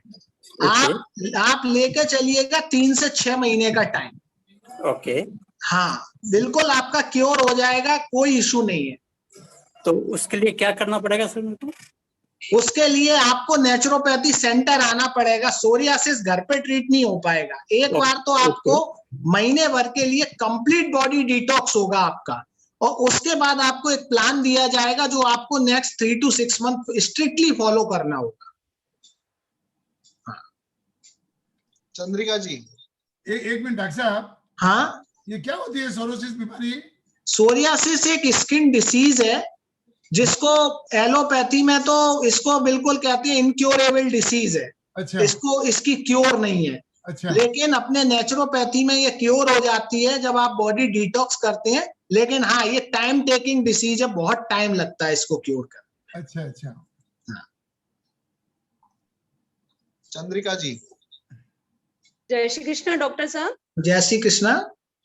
मैं ये पूछना चाह रही थी कि जो आपने अभी फास्टिंग के लिए बताया उसमें हाँ? दूध भी ले सकते हैं या दूध को भी अवॉइड करना चाहिए? दूध, दही, ये सब चीजें नहीं, आप छाछ ले सकते हैं। आप दूध को अवॉइड करिए, क्योंकि जिस दिन हम फास्टिंग करते हैं उस दिन सारा लाइट फूड लेते हैं और मिल्क आपका हैवी डाइट में आता है। मेरा एक क्वेश्चन और था। हाँ? अभी बहुत हो रहा है कि आप कोविड के लिए प्रिकॉशन के तौर पे आप गर्म पानी में नींबू लीजिए, गार्गल्स कीजिए, स्टीम लीजिए। हाँ? लेकिन अभी मौसम गर्मियों का है। हाँ? तो जैसे हम अभी ये प्रिकॉशन के लिए करें तो ये कोई साइड इफेक्ट तो नहीं दिखाएंगे कि गर्म पानी में हम नींबू ले रहे हैं, गार्गल्स कर रहे हैं? देखिएगा, मैं तो आपको एक अभी बोला ही था कि गर्मियों में गर्म पानी लेने की कोई जरूरत नहीं है। आप नॉर्मल पानी, आपको फ्रिज के आइटम नहीं लेने, इस चीज का ध्यान रखिए, ठीक है ना। लेकिन आप नॉर्मल पानी पीजिए, कोई आपको दिक्कत नहीं है। जहां तक बात है कि कोरोना से बचाव की, तो वो मैं आपको कह ही चुका हूं कि कोरोना वायरस के आप अगर संपर्क में आएंगे तो आपको इन्फेक्शन होगा। आप संपर्क में नहीं आएंगे तो नहीं होगा। और आप गर्म पानी पी रहे हैं और कोरोना वायरस के संपर्क में आएंगे तो भी आपको होगा इन्फेक्शन। तो ये आप नॉर्मल पानी पीजिए, गर्मी का मौसम है। हाँ, सर्दी का मौसम होता तो मैं आपको कहता गर्म पानी पीते रहिए, गुनगुना पानी। बाकी विटामिन सी आप लीजिए, वो किसी भी फॉर्म में लीजिए। आप संतरे खाइए, नींबू खाइए, नींबू आपके खाने में भोजन में डाल के खाइए, कैसे भी खाइए। विटामिन सी बहुत अच्छा है क्योंकि आपके शरीर के कफ को सारा बाहर निकालता है, बॉडी इम्यूनिटी को इम्प्रूव करता है। किशोर जी भंडारी।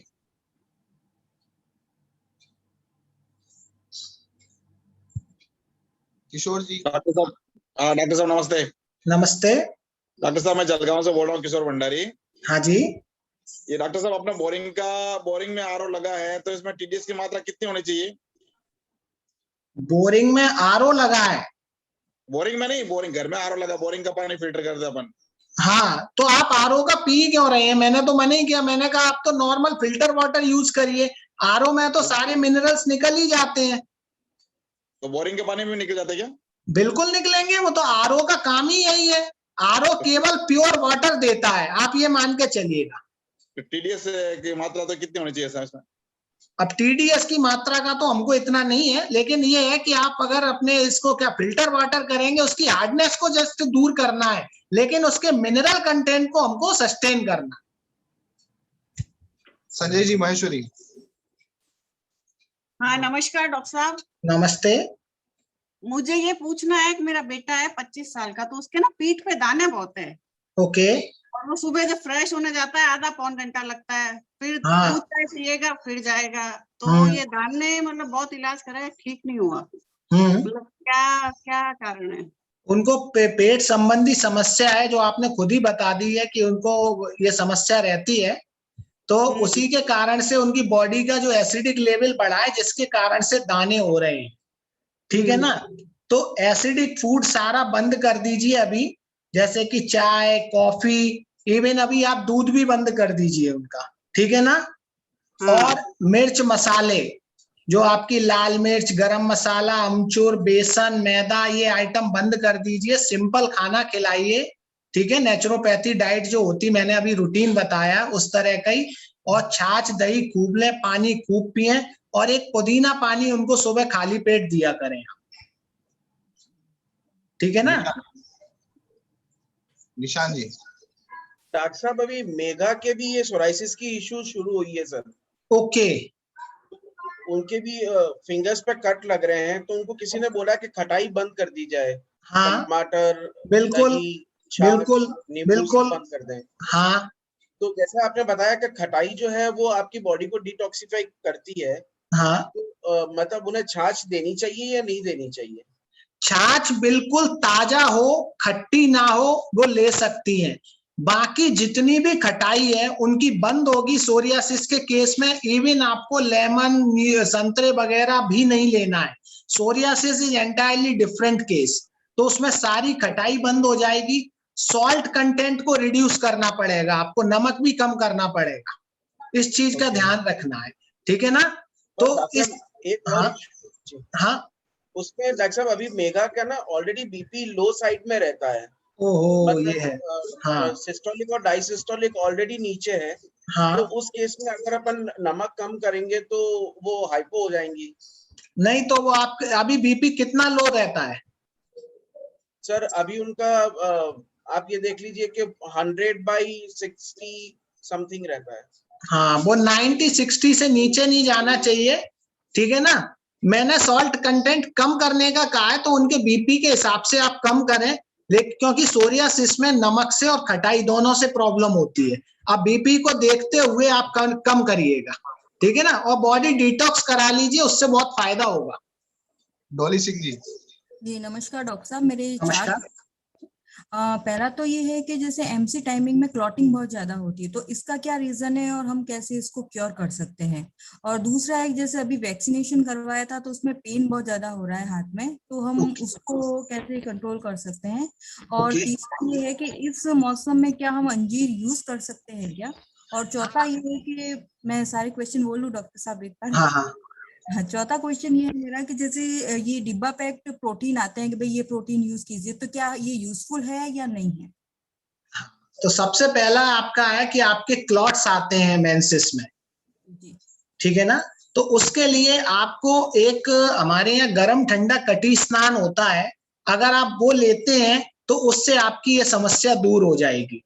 दूसरा, आप रेगुलर योगा करिए। एक हार्मोनल डिस्टरबेंस भी होता है जिसकी वजह से इस तरह की प्रॉब्लम्स होती हैं, तो योगा रेगुलर कर दीजिए और गर्म ठंडा कटी स्नान लें। दूसरा आपका क्वेश्चन है, एक तो पैक्ड प्रोटीन वाला मुझे अभी याद आ रहा है, मैं वो वाला कवर करता हूं। तो हमारे ध्यान रखिएगा, जो भी कुछ लें, नेचुरोपैथी तो कहती है आप फूड से लीजिए। ठीक है ना? हमारी बॉडी को सप्लीमेंट की जरूरत नहीं होती है। सप्लीमेंट की जरूरत तब होती है जब बहुत ज्यादा बॉडी के अंदर डेफिशिएंसी किसी चीज की हो जाती है, तब सप्लीमेंट रिकमेंड होती है। रेगुलर उसमें हमको सप्लीमेंट नहीं लेना, हमको डाइट से लेना है कोई भी चीज। हाँ, बीच के 2 क्वेश्चन आप रिपीट कर दीजिए, मैं 4 क्वेश्चन में दो ही याद रहे मेरे को। डॉली सिंह जी आप वापस पूछ लीजिए। एक क्वेश्चन और था कि टीकाकरण जैसे अभी किया है तो हाथ में जो हो रहा है उसको हम कैसे रिलीफ करें? उस पे आप आइस बैग यूज करिए रेगुलर 10 मिनट सुबह दोपहर शाम, आपका 1 से 2 दिन में प्रॉब्लम सॉल्व हो जाएगा।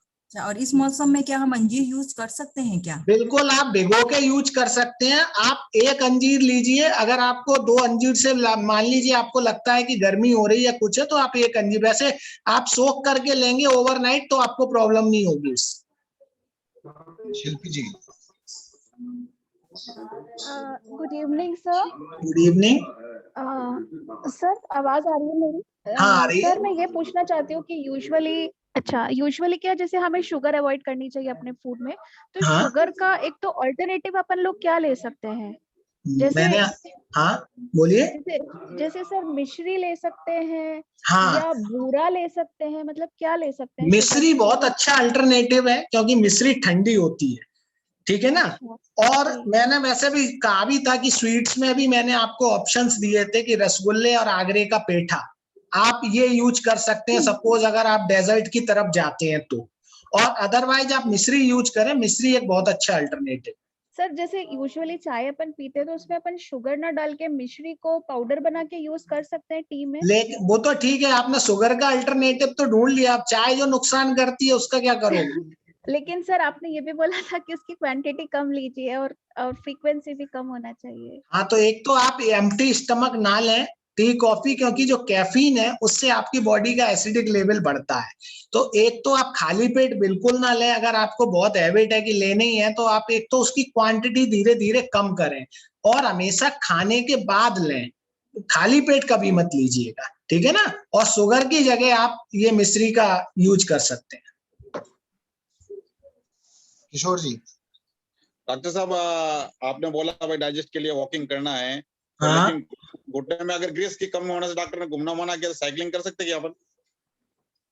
देखिएगा, साइकिलिंग भी घुटनों के दर्द में बहुत ज्यादा, आपके घुटनों की कंडीशन देखना पड़ेगी। अगर गैप बहुत ज्यादा कम हो गया है तो साइकिलिंग भी मना रहती है, लेकिन अगर थोड़ा बहुत गैप कम हुआ तो आप साइकिलिंग कर सकते हैं। और बाकी अगर वॉक मना है तो आप योगा करिएगा।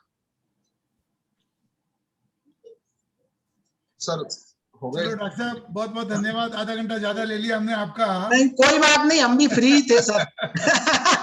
नहीं आप तो फ्री है, पर ये लोग बाग जो है ये सब 12-1-2 बजे तक सोने वाले हैं। अच्छा। तो आप तो मेरे ख्याल से 10 बजे सो जाते होंगे। नहीं, मैं भी 11 बजे तक सोता हूँ। ठीक है, तो हम आशा करते हैं कि जून तक कोरोना खत्म हो जाएगा। हाँ, अगर आपने जून तक कोरोना खत्म नहीं किया तो फिर हम आपको वापिस तकलीफ देने वाले हैं। अब ये तो सरकार के ऊपर है, जितना जल्दी वैक्सीनेशन हो जाएगा उतना जल्दी कोरोना खत्म हो जाएगा। थैंक यू डॉक्टर साहब, thank you. Okay, thank you, बहुत बहुत धन्यवाद, थैंक यू, सबको धन्यवाद।